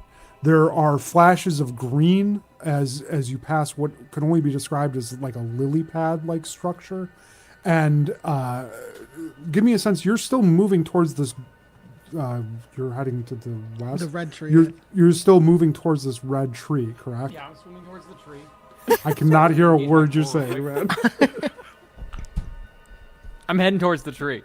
Okay, great. I need you to give me... Folks at home, he's laying on his chair pretending to swim. Yeah, he's literally For our swimming. listeners How'd you at know I was home. pretending? He's Oh, in he's just- it. I'm He's immersed. filled his room with water up to chest Yeah. deep and is This floating. budget- very Somehow he pulled out a kiddie pool and he's just like This paddling. in that budget shit. is crazy. I need an agility roll from you, and this is going to be a difficulty 12 agility roll. That's fair. Let me figure out where I put the tab. That's fine. Take your time. We doing tabs in this Oh, bitch? come on. You got to be shitting me. You gotta fix the database again. I got a crit 3-3. Fix the... That's yeah, that's... Yeah. Actually, don't touch it. Leave it alone.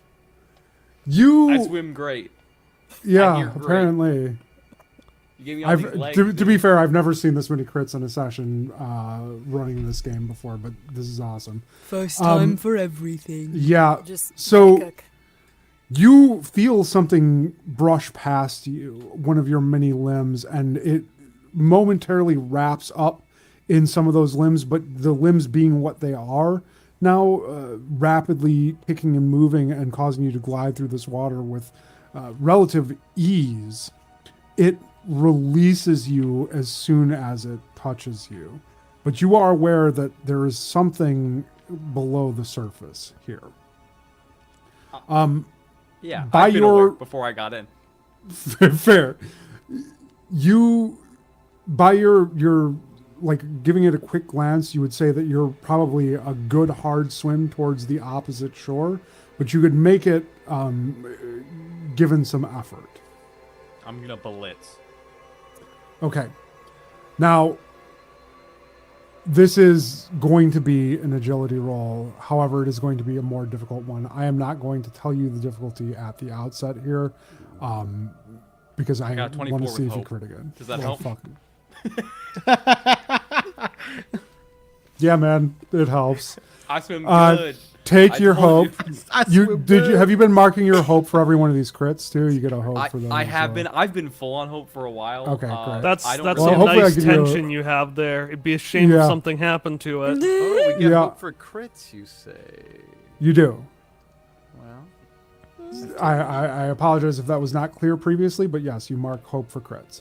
Yeah, because my understanding is hope is used for if I'm using like an experience or an ability, right? The Correct. experience I got on leveling up was hugging, and so I don't think we can count that towards the water. It's a good And so I'm- experience. That's all I did. It is pretty good. You reach the opposite shore, and sparing a glance back, you do see that there's something moving beneath the surface of that water. Something that has rather large limbs that are sweeping back and forth down there, causing there to be small wakes at the surface as it does so. It is odd, again, seeing plants of some sort in this water, as it is incredibly incongruous with everything else here in the grove. But you are clear here, and this is a full scene reset for you. You are through the lake portion of this. You are about no more than 40 yards from that tree, the red tree on your side. I'm gonna head to the red tree.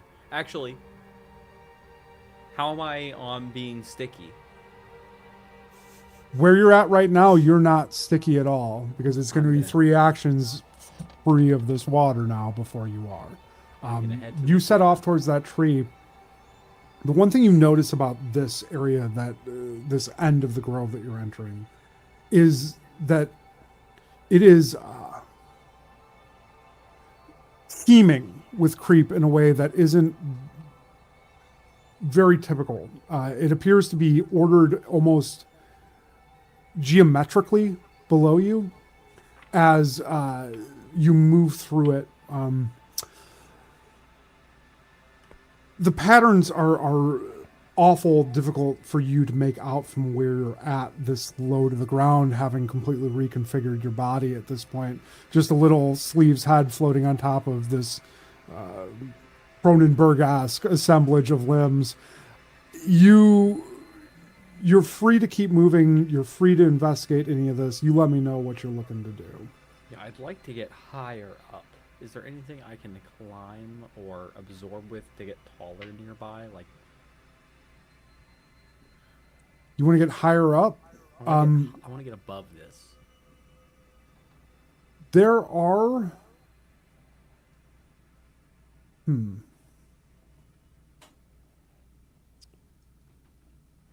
going to make a roll here. Let's see what happens.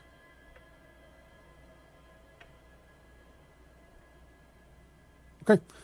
You have at the edges of this area, as it leads up to this raised end of the grove, where this red tree sits atop this kind of stepped landscape of these geometric shapes of creep.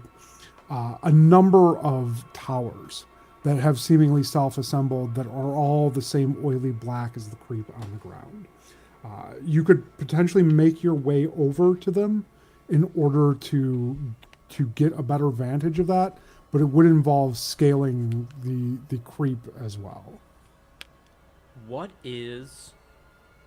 I'm assuming there is a pattern on the floor which indicates the route I'm supposed to take through here to get to the tree. Hell of an assumption. What is the right... What steps exactly do I need to take to make it from here to the tree safely? Are you using your madness right now? I am using my madness right now. Okay. These aren't steps that you have to take, and you can take any path that you want through this area. But there is something written on the ground here. Interesting. And I'm too low to read it. You are.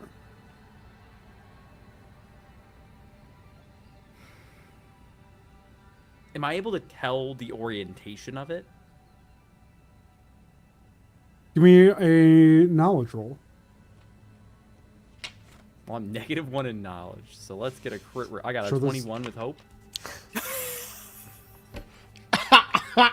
If I didn't build the dice roller that we're using right now, I would accuse you of weighting dice. You venture that... Fuck, 21. Orientation doesn't matter. The type of writing that you would expect to hear, orientation, or the type of writing that you surmise this would be, the way that you're oriented on it would have no bearing on whether you'd be able to understand it or not. I'm trying to figure out if it makes sense. How close am I to the tree? So if you're 40 yards to the tree, it's going to be scaling these steps to get to it. Yeah. I'm trying to figure out if I... Sorry, I just saw John's comment in the chat. So, I'm gonna try climbing. I'm gonna try getting up. I'm gonna try getting higher up. Okay, you want to move to one of these towers at the edge of the grove here to see if you can get a better vantage? Yeah, I'd like to do that. I'm going to use your madness card and say, no, you don't. Okay, Oh, no. let's go up the steps. You're moving straight towards that tree. Fuck it. You know what? Let's be consistent as a character. You're so right. I do like the tree. I don't actually care what's written. Sorry, you introduced puzzling, and me as a player got excited, but Sleeves would not care. Sleeves is he's aware there's writing. He's aware of the angle. He's inferred that there's something important. And he just looked at it and then scurried away. That was his... Absolutely. I'm fine with that. Man of action. All right, Sleeves, you make your way there. You get about 20 yards in. You notice that you're starting to feel a little bit stickier. As you come to the first of these towers that you will need to climb up in order to reach the red tree, you find that the creep has started to fully entwine itself in your mini limbs now. I'm going to absorb... Is there anybody by me? I need to... There are a few mounds by you, and you are welcome to go diving in. You can even tell me what you're looking to find. I mean, he got wings. Mm-hmm. I'd like wings. I want to be a butterfly. We're not fully into the bug pattern yet, so we got to put the finishing touches. Yeah, well, right now, I need a cocoon. Long arms, fishtail. You dive your hand into the mound of creep next to you, searching out some wings. I'm going to spend a couple fear here. And what you find, couple of them? What you find is not Just as a treat. as a treat. Yeah. What you find is not a winged creature. What you find instead is a limbless, low-slung, snake-like corpse. And as you push your hand into it, as you go to find these wings, you feel that same rush of like cool energy pushing through your body. I'm so here cool for right what now. you have. Interject with what you will, Athan. What do we got? I have an experience in hugging and absorption. Okay. Does that help me in not having whatever the fuck you're about to do to me happen?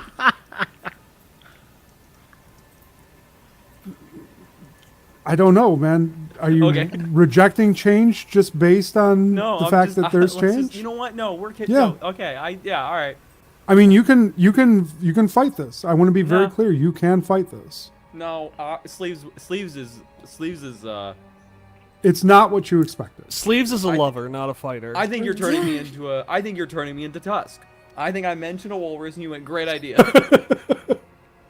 You feel that cold push of energy, and you feel the limbs that you've sprouted pulling with force back into you, and with every one that comes in, it's like a spine being driven into your side. I need you to give me a roll for this, and we're going to call this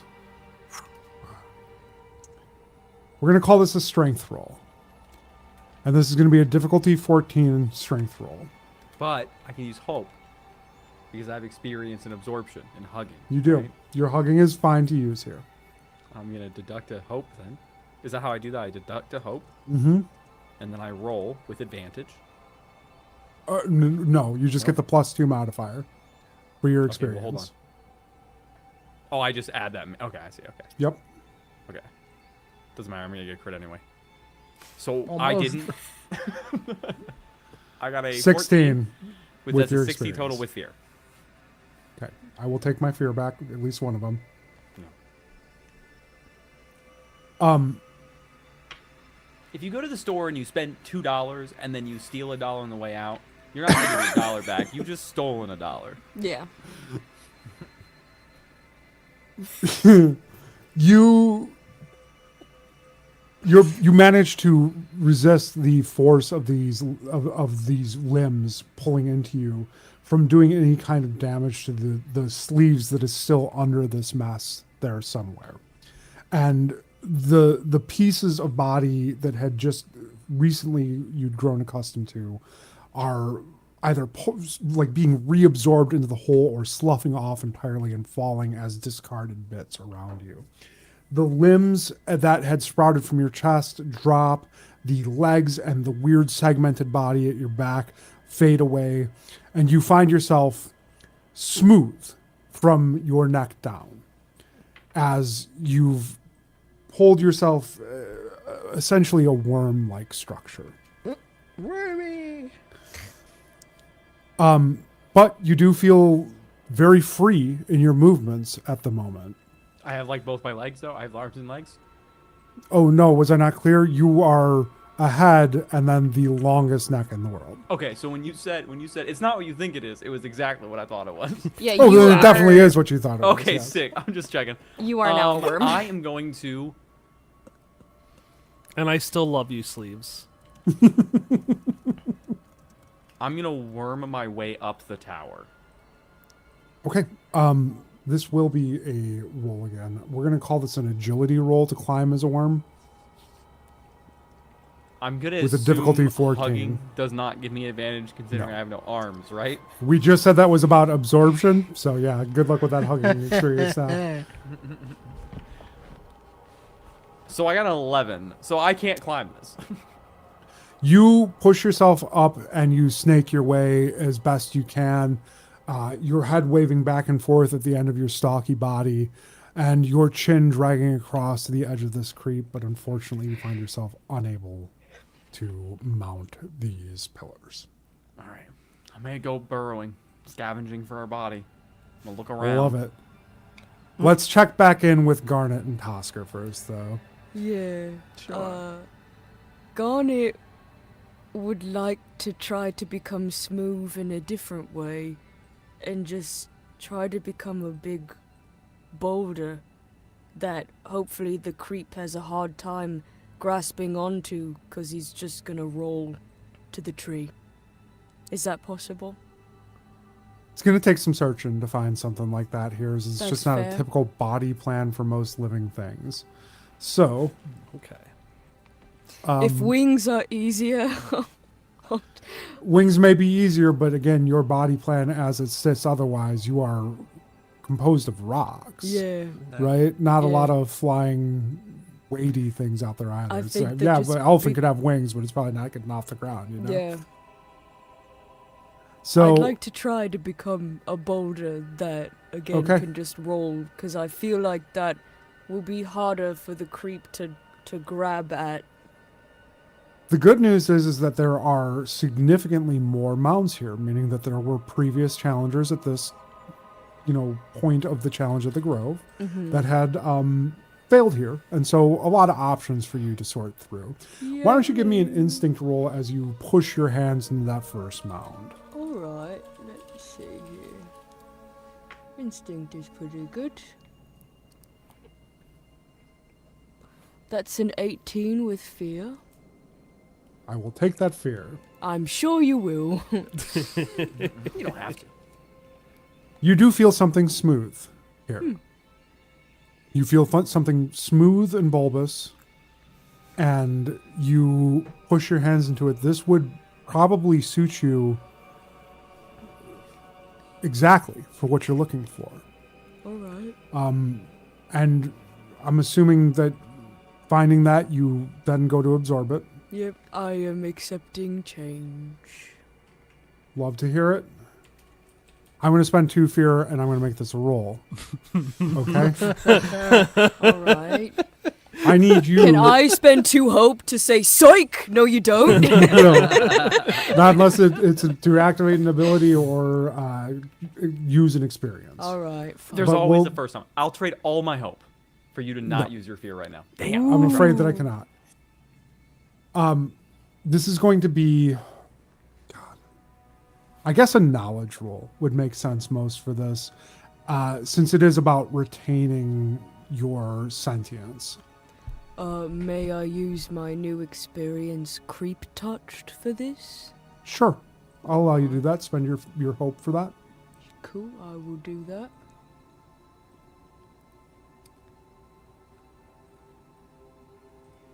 That is an 11 with hope. Plus 2, sorry, that's a 13 with hope. Okay.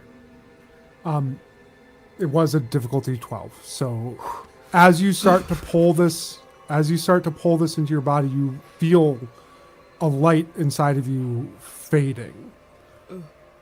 And you feel as your limbs smooth out and your body reshapes itself, something trying to pull apart the essence of what makes you, Garnet, as the creature that you've absorbed is not a sentient creature, but rather a companion of one of the other fallen Grove.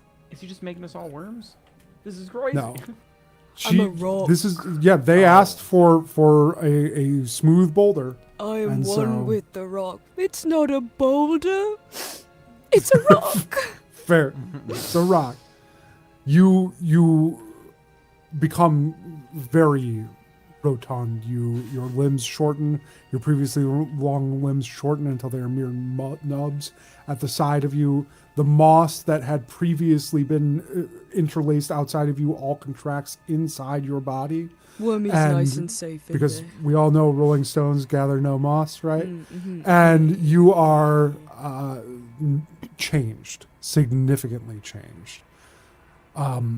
Changed enough that you could probably get through this area specifically, I would say, given what I just put you through with little challenge. I'm gonna roll my way towards that tree. Please. Tosker, are you accompanying Garnet on his journey towards the golden tree? I am, but now I'm debating on how I want to do it.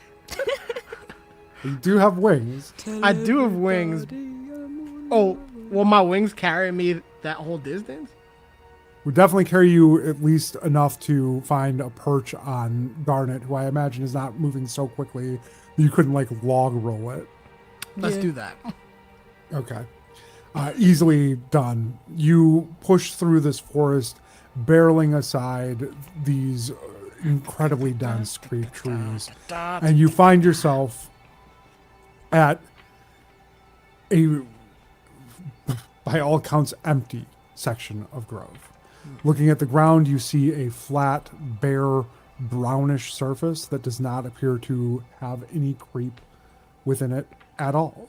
There is a border of black where you can obviously see the semi-shiny, semi-oil slick, rainbow-like sheen of creep, but the ground in front of you is bare.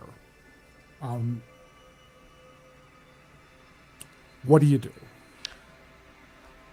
Dun, dun, dun. Looking At the opposite end of this section, just to be clear, is a tall, straight-trunked, gorgeous-looking tree that is akin to like a sequoia, and it seems to glow with its own light there, as it is almost as if it were made of gold itself, standing proud, rising from a mass of creep at its base.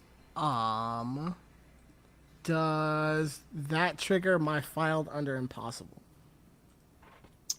What you're looking at right now, there's no visible creep really where you're at, and the creep that you see otherwise is the typical creep that you've already encountered. Does this area, you said it's just like flat rock, it doesn't look like different colors or anything? Not rock, it's more like a loamy soil, if that makes sense. It's like tilled almost. Alright. Does it feel like any of this is latching onto you? Let me see. Does it? No, you No? roll tentatively into the dirt, and it appears to just be dirt. I think it's just dirt. Fascinating. I'm gonna move forward now, I guess. And then while riding on Garnet, Tosker's gonna go, Crew of Vale, answer me this. I mean, you are on opposite sides of the entire Maybe you grove. gotta- here. Oh, he has to hear me now? Well, Because I thought Crew could do it wherever. Crew could. Yeah, but he does speak It's out of things are a little bit different stuff. now. that's right. Unfortunately, Crew is no longer with us. That's fair. And then like Dusk is like, I think he's asleep. Yeah, that must be it. Maybe No, I he think took you're- Crew no, I think you're Crewville, summoning me. from deep within Athan, you feel a tug of something that is not entirely you. And it rises up in you until your eyes flash white again, and you stand nearly straight at the end of your stalk-like body, and your head turns a full 180 degrees to point to the direction of a question. Complete your request, Tosker. How do we claim this tree? We need to. I think I'm cooked. Or how do we I'm getting my wings. how do we fell the trees? Crew of Vale, are we cooked? Are we cooked, Oh, we chat? could chat. Are we cooked? Rumbling from a voice box that does not feel like your own sleeves, a loud booming sound emits, and it echoes across the entire grove. Nice, nice. Not chopped, not dug, not left, but smelted. So we have to burn the tree. Will my hand runes do that? Maybe?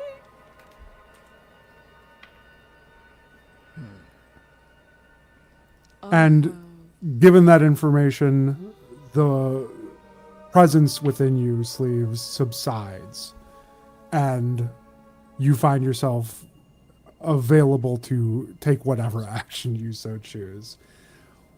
What is that action? Yes, please tuck those arms in. Let's get fully in character. Where are we going, Athan? People at home, he has now tucked his arms within his shirt. He's become one with the worm. Sleeves got no sleeves. You should see my toes. Sleeves has no sleeves. Let's not save that for WikiFeet, man.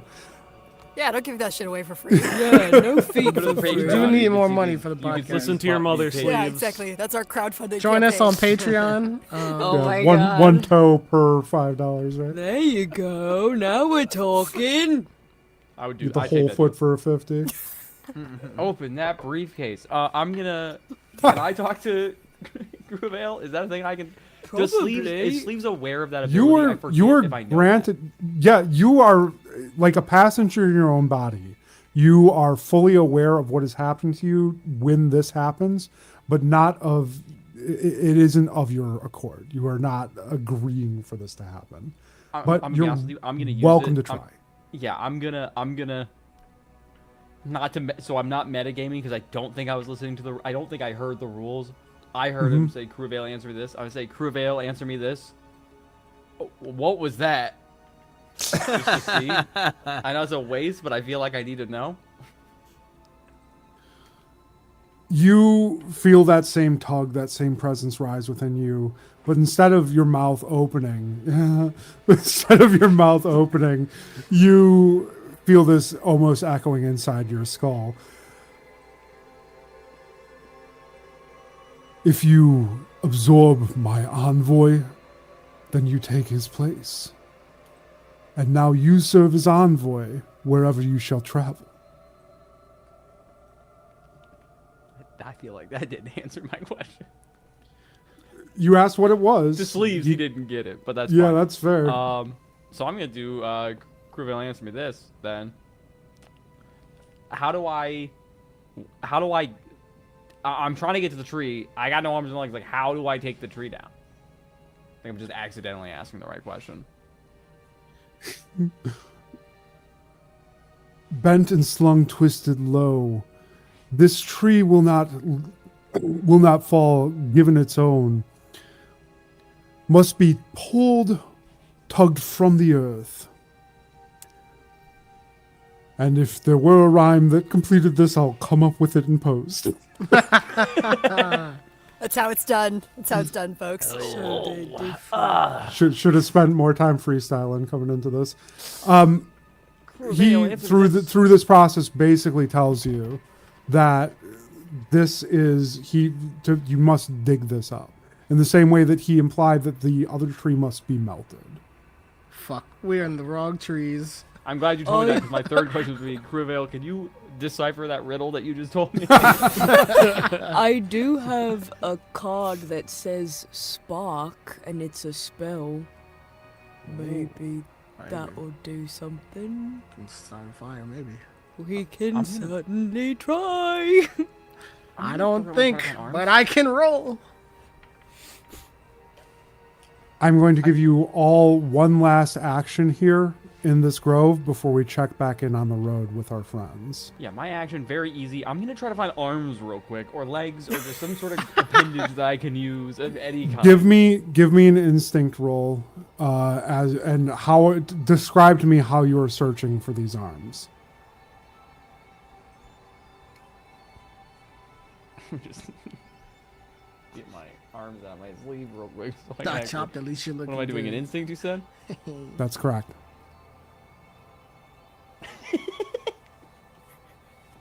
God damn it. You have got to be shitting me. That's You have Damn. got to be shitting me. That You is have not rolled below 20 or critted. Like every roll. Can you like, spread the wealth a little bit, maybe? Well, no, he fucked up one time and became a worm. So there's I that. did fuck up and become a worm. That did happen. okay. Some might call that a win. I see it like a Tell me doxing. how you're searching for I'm this like a because it's going to be in the doxing. I'm first just- pile you look for.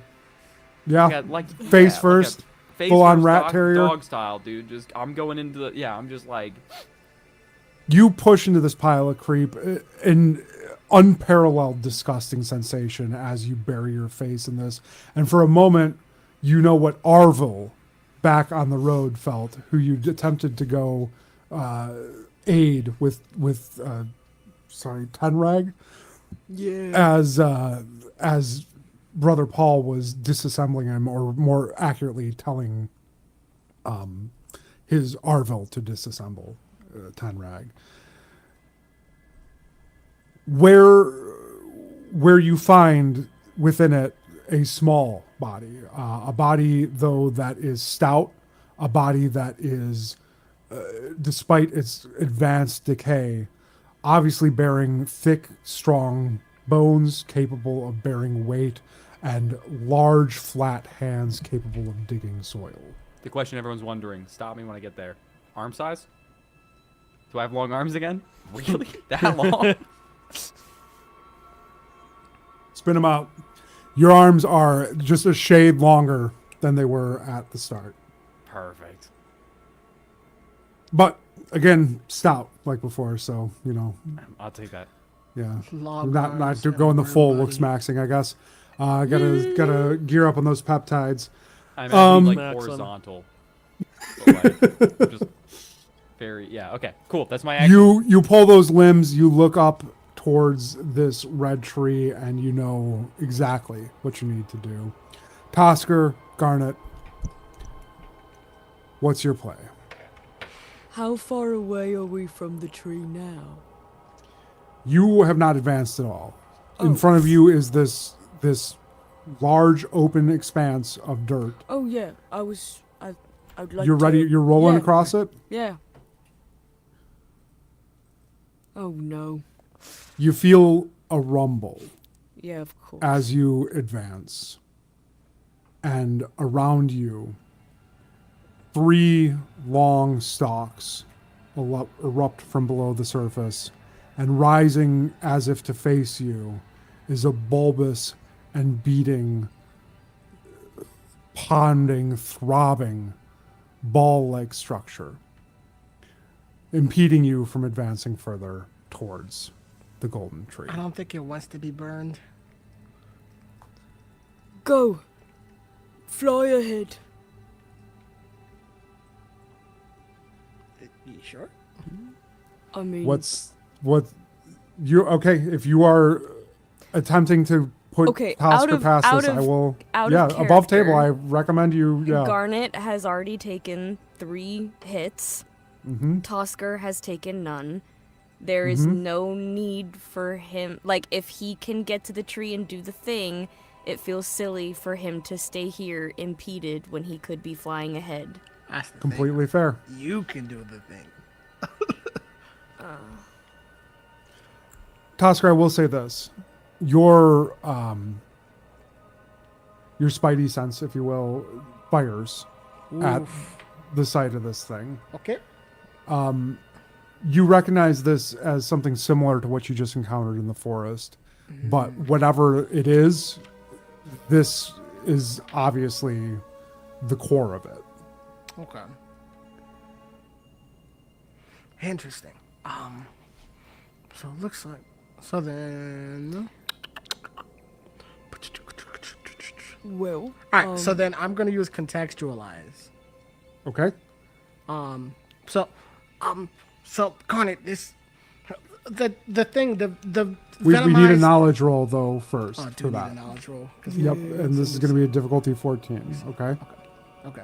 I do still have 2 tokens from my research thing. Okay. So I might use 1 on knowledge. Okay. I'll roll. Fuck. Even if I use it, it doesn't matter. I got 6, but with hope. Okay. Take your hope. Looking at this thing, the only thing that you feel as you try to make sense of the structure in front of you is fear. It is, well, hope. I mean, technically, given your role, you have this sense that this thing in front of you is conscious, despite bearing none of the hallmarks of a living creature other than the apparent undulations that would imply that there is some type of limbic or venal system to this. It throbs and the tendrils wave in front of you, but they make no immediate moves to strike or otherwise stop you other than their physical presence around you. Okay. And another low rumble sounds out. But you can't tell what exactly is happening there, as it is much too deep to make sense of in the way that it strikes you. Back at the road. Oof. With multiple burning carts. And a newly dangerous sounding, I guess, Toolah here, having put the Scorpion in a particularly difficult situation, holding a burning torch, as Rear Captain Oromora reaches to grab you, Scorpion. I'm going to need... Actually, this will be a more traditional role.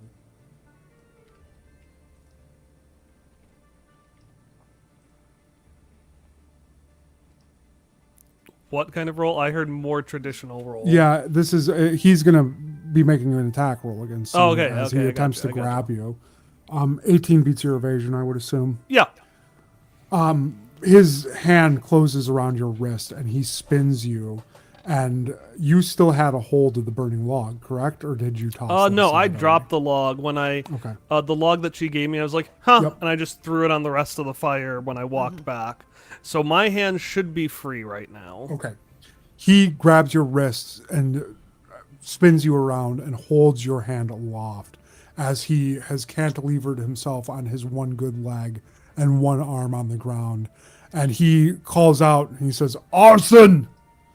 This is an arson!" Well, I don't believe I have an arson in my camp. We have an Arvol. Are you thinking about him? He calls out again, and this lands with Vizier Hursting, who is already approaching towards the rear wagon. And she stops momentarily as she crosses Captain Oromora, Rear Captain Oromora, and says to him, "It's of no matter now who is responsible, only matters that we save what we can. Release him, we will deal with him as soon as we are done here." And she storms off towards the rear cart, barking orders at every recruit as she passes. We're all trying to find the guy who did this. Rear Captain Oromora gives you a begrudging glance and then tosses your arm to the side and takes the finger of that same hand and drives it into your chest and says, "I've had my eye on you from the first day, Scorpion. I can't bear anyone with the level of disobedience that you possess. And to come against my best soldier, my most loyal of captains in Paul, is inexcusable.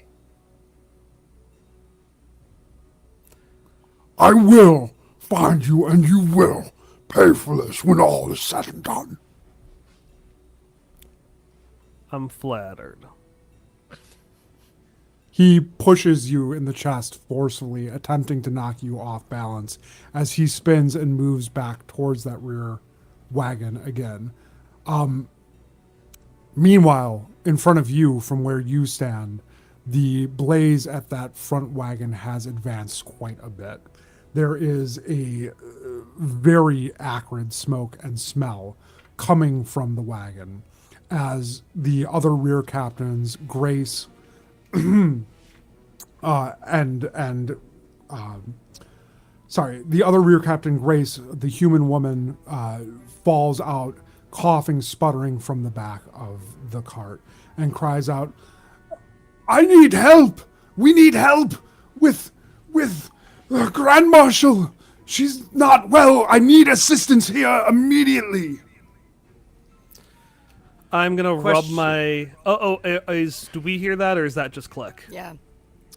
You can all hear Okay, as she shouts. I want to just kind of rub my wrist that was grabbed and say, "Well, Mother, what next? You're gonna kill in order to save those in the grove?" Can I see? Can I see? Like, have Klik and I made eye contact? Like, can we see each other at this point? We're pretty close at this. So, Josh, remind me. So there are 6 carts total. No, 12 total. 12. Okay. Number you 1, had met by the 3, 3rd. and 12 are on fire. Right now, yes. Okay. Yeah. So you guys are at cart 5 right as I was advancing to cart 4. So yeah, we probably are seeing each other at this point. You had noticed Klik after he had veil stepped to the other side of cart 2 and had progressed, and as the call went out initially about the fire, as Vizier Hursting had seen the rear cart on fire and jumped from the front cart. That was when Klik had set the 3rd cart ablaze. So I'll run up to Klik and just kind of look back at the scorpion for a moment and then say, "Well, is this what you had in mind for how things were going to go today? What's our next move?" He walks up to you right by cart 4 and just like frantically, very quickly, very whispered, like grabs you and goes, Vizier Hursting is hiding something about Grand Marshal Pog. He is not feeling well. Either way, this is our chance to curry favor. He is going to toss his torch under carriage 4 that we're talking at, and then he will say, "Do you want to help Grand Marshal or do you want to help Grand Vizier?" Grand Marshal Pog is in cart number 1. Vizier Hursting went all the way to the back. Yep. I feel like we have to help Pog. Like, Pog's the one. Number 1, Pog's the one that, is in charge. And also, cart number 1 is where all of the creepy spider shit was coming from. Yeah. You take Pog. I will go to Hursting. They seem to have some affinity for me.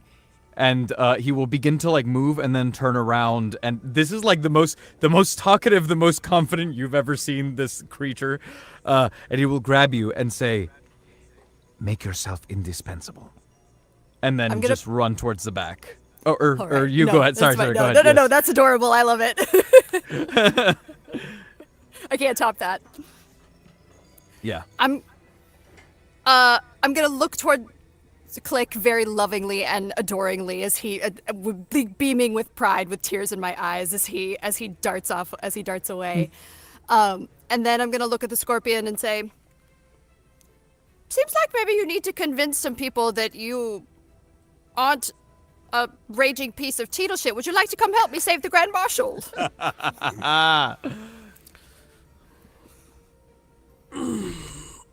I suppose I could do for a midnight walk. Very well then.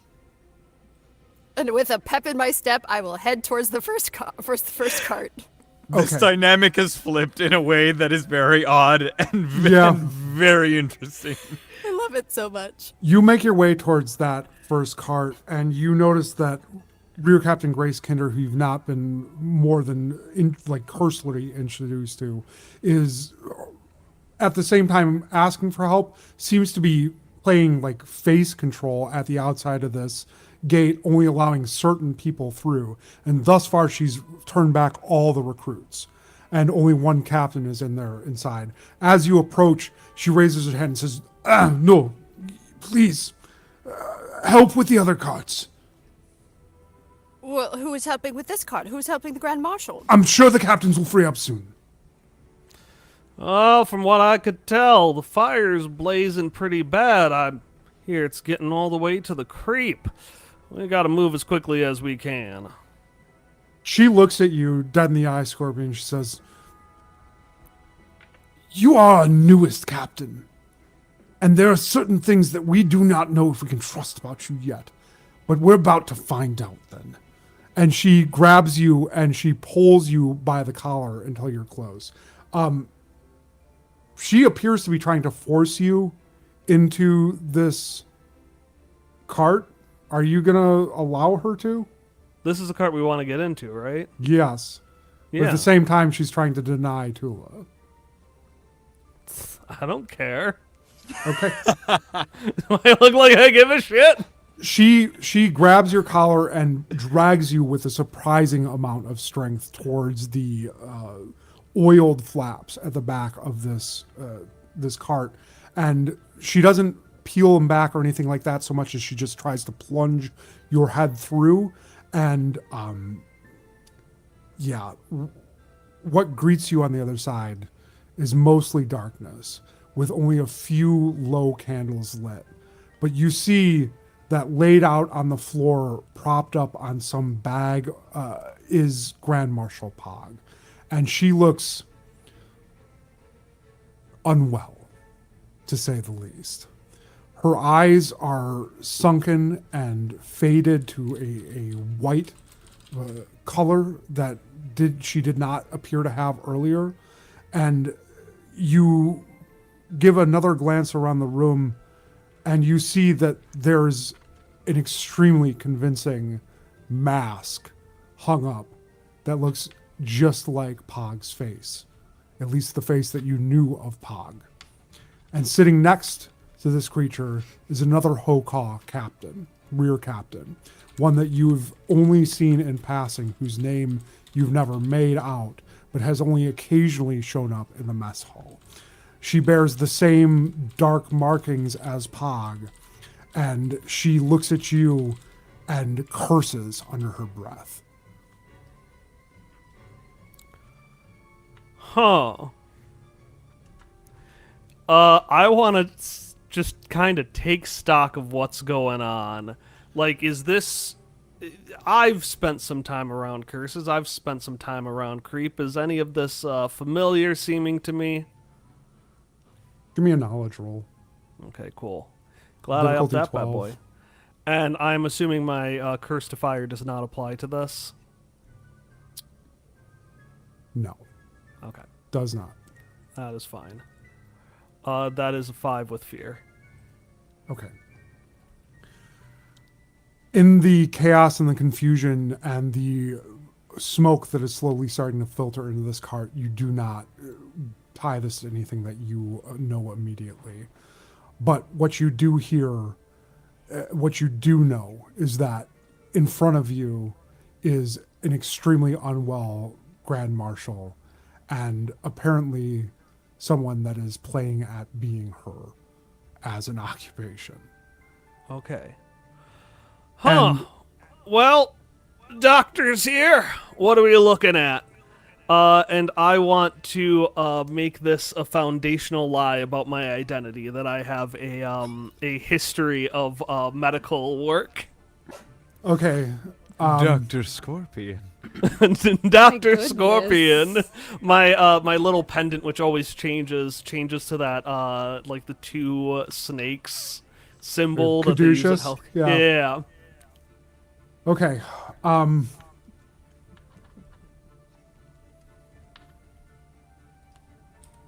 Okay. The rear captain who had initially cursed at the sight of you seems to reconsider and lets out a heavy sigh and says, "It's fortunate that that's in your background. I need assistance. We need to cover her and move her out. The smoke will not do her well with her condition." No worries. I have much experience with the near dead. Oh, what's your name? Not important. Who's the doctor here? How is my name going to help you treat her, doctor? How is asking questions when our patient is in critical danger going to help her?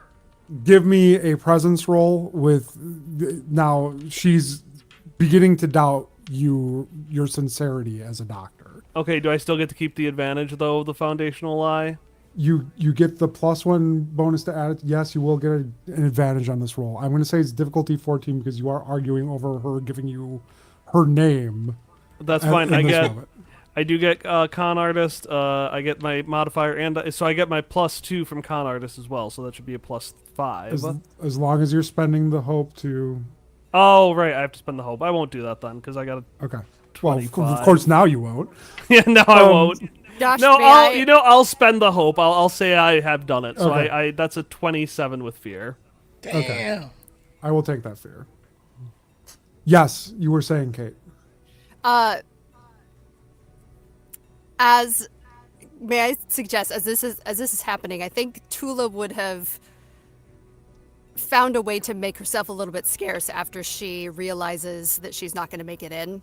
What I'd like to do is take a lap around the wagon, and as I disappear behind it, where who was denying entry was the other. It was Rear Grace. Captain Grace Kinder. As I move out of her view, I'd like to use At Home in the Wild to become unremarkable to all but the most territorial creatures. Creatures are not characters. Characters. Damn. Yeah. Fuck, that would have been so good! That would've been People pretty would cool. would recognize, but animals would not. Personally, I Okay. think people are creatures, but that's I just mean, me. let's get Living technical in the here. year of our Lord Let's 2026. quibble over the semantics of the game All rules people here. are animals. Quibble, Yeah. quibble, quibble, quibble. Okay, then, no, then that's not gonna work. Right, cut back to whatever you're doing, sorry. Okay. You blow this challenge out of the water, so she begrudgingly says, "You can call me Sam." All right, Sam. Well, I can promise you, as a medical professional, everything is gonna be okay. We're doing a lot of talking for somebody in an unwell state in a currently burning cot. And she starts piling these blankets that Pog is laying on and wrapping her body. She says, "Grab the feet." Understood. Well, who's the doctor here? I say as I grab the feet. All right, tell me a bit about the patient's condition. Once we're clear of the cart. Tell me a bit about the patient's condition. As you're saying this, you see the first lick of flame on the interior of this oiled canvas. And with a sudden burst, there is a blast of smoke here. In response to this, Sam grabs the mask and throws it over Pog's face. And then she says, "She's dealing with a bit of creep touch is all, and she's fine. But hurry, or we'll all be cooked, and none of this will matter."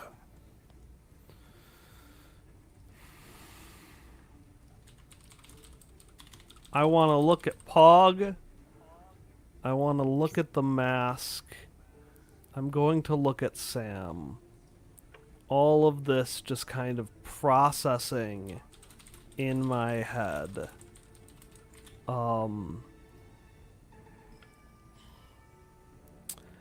And I'll say, all right, understood, but quickly, we need to get, there's a little cart behind you that will help us take care of the Grand Marshal. Okay. I want her to turn around and look at it. Mm-hmm. She will. Do that? Yes. Cool. Second she does, I want to pull out my rapier and stab her in the back. And that's where we'll end tonight's session. Yo. Now we're Fair. gaming! Oh, man. This is how you thought this one would go. You guys not gonna make anything easy ever. No. I'll tell you explicitly what my new plan is to Josh. Give me my but that'll party be in a back and I'll second. make it easy. I'll be a good boy. I will. I want to thank everyone for coming out tonight and getting us through to the end of stream here. It's a pleasure. Check us out every Wednesday except for next Wednesday because we will be out for Gen Con. If you were there, come check me out on the panel there, and maybe you'll get lucky and find John and Hannah wandering around on the floor as Come well. find me at Otakon if you're in DC. Sweet. Otakon sounds awesome. And yeah, go check out Redacted, go check out Tales of the Ever After, go check out Dungeons and Drimbus. All wonderful shows, which I personally enjoy, and you would love Quest to. Friends. Also, Quest Friends, sorry. No, that's Hate fine. Quest Friends, don't go see it. I'm Nope. causing problems, so. Yeah, you're stabbing people in the back. Quest Friends. Yeah, is it's great. Quest, Go check it Quest out. It's Friends, very funny. I love the show. Quest Friends is in If timeout. you think that this level of chaos is good for this show, then you're gonna love Quest Friends. It's great. All right, that's it. Get the hell off my stream. I'll see you all in 2 weeks' time. Bye. Bye.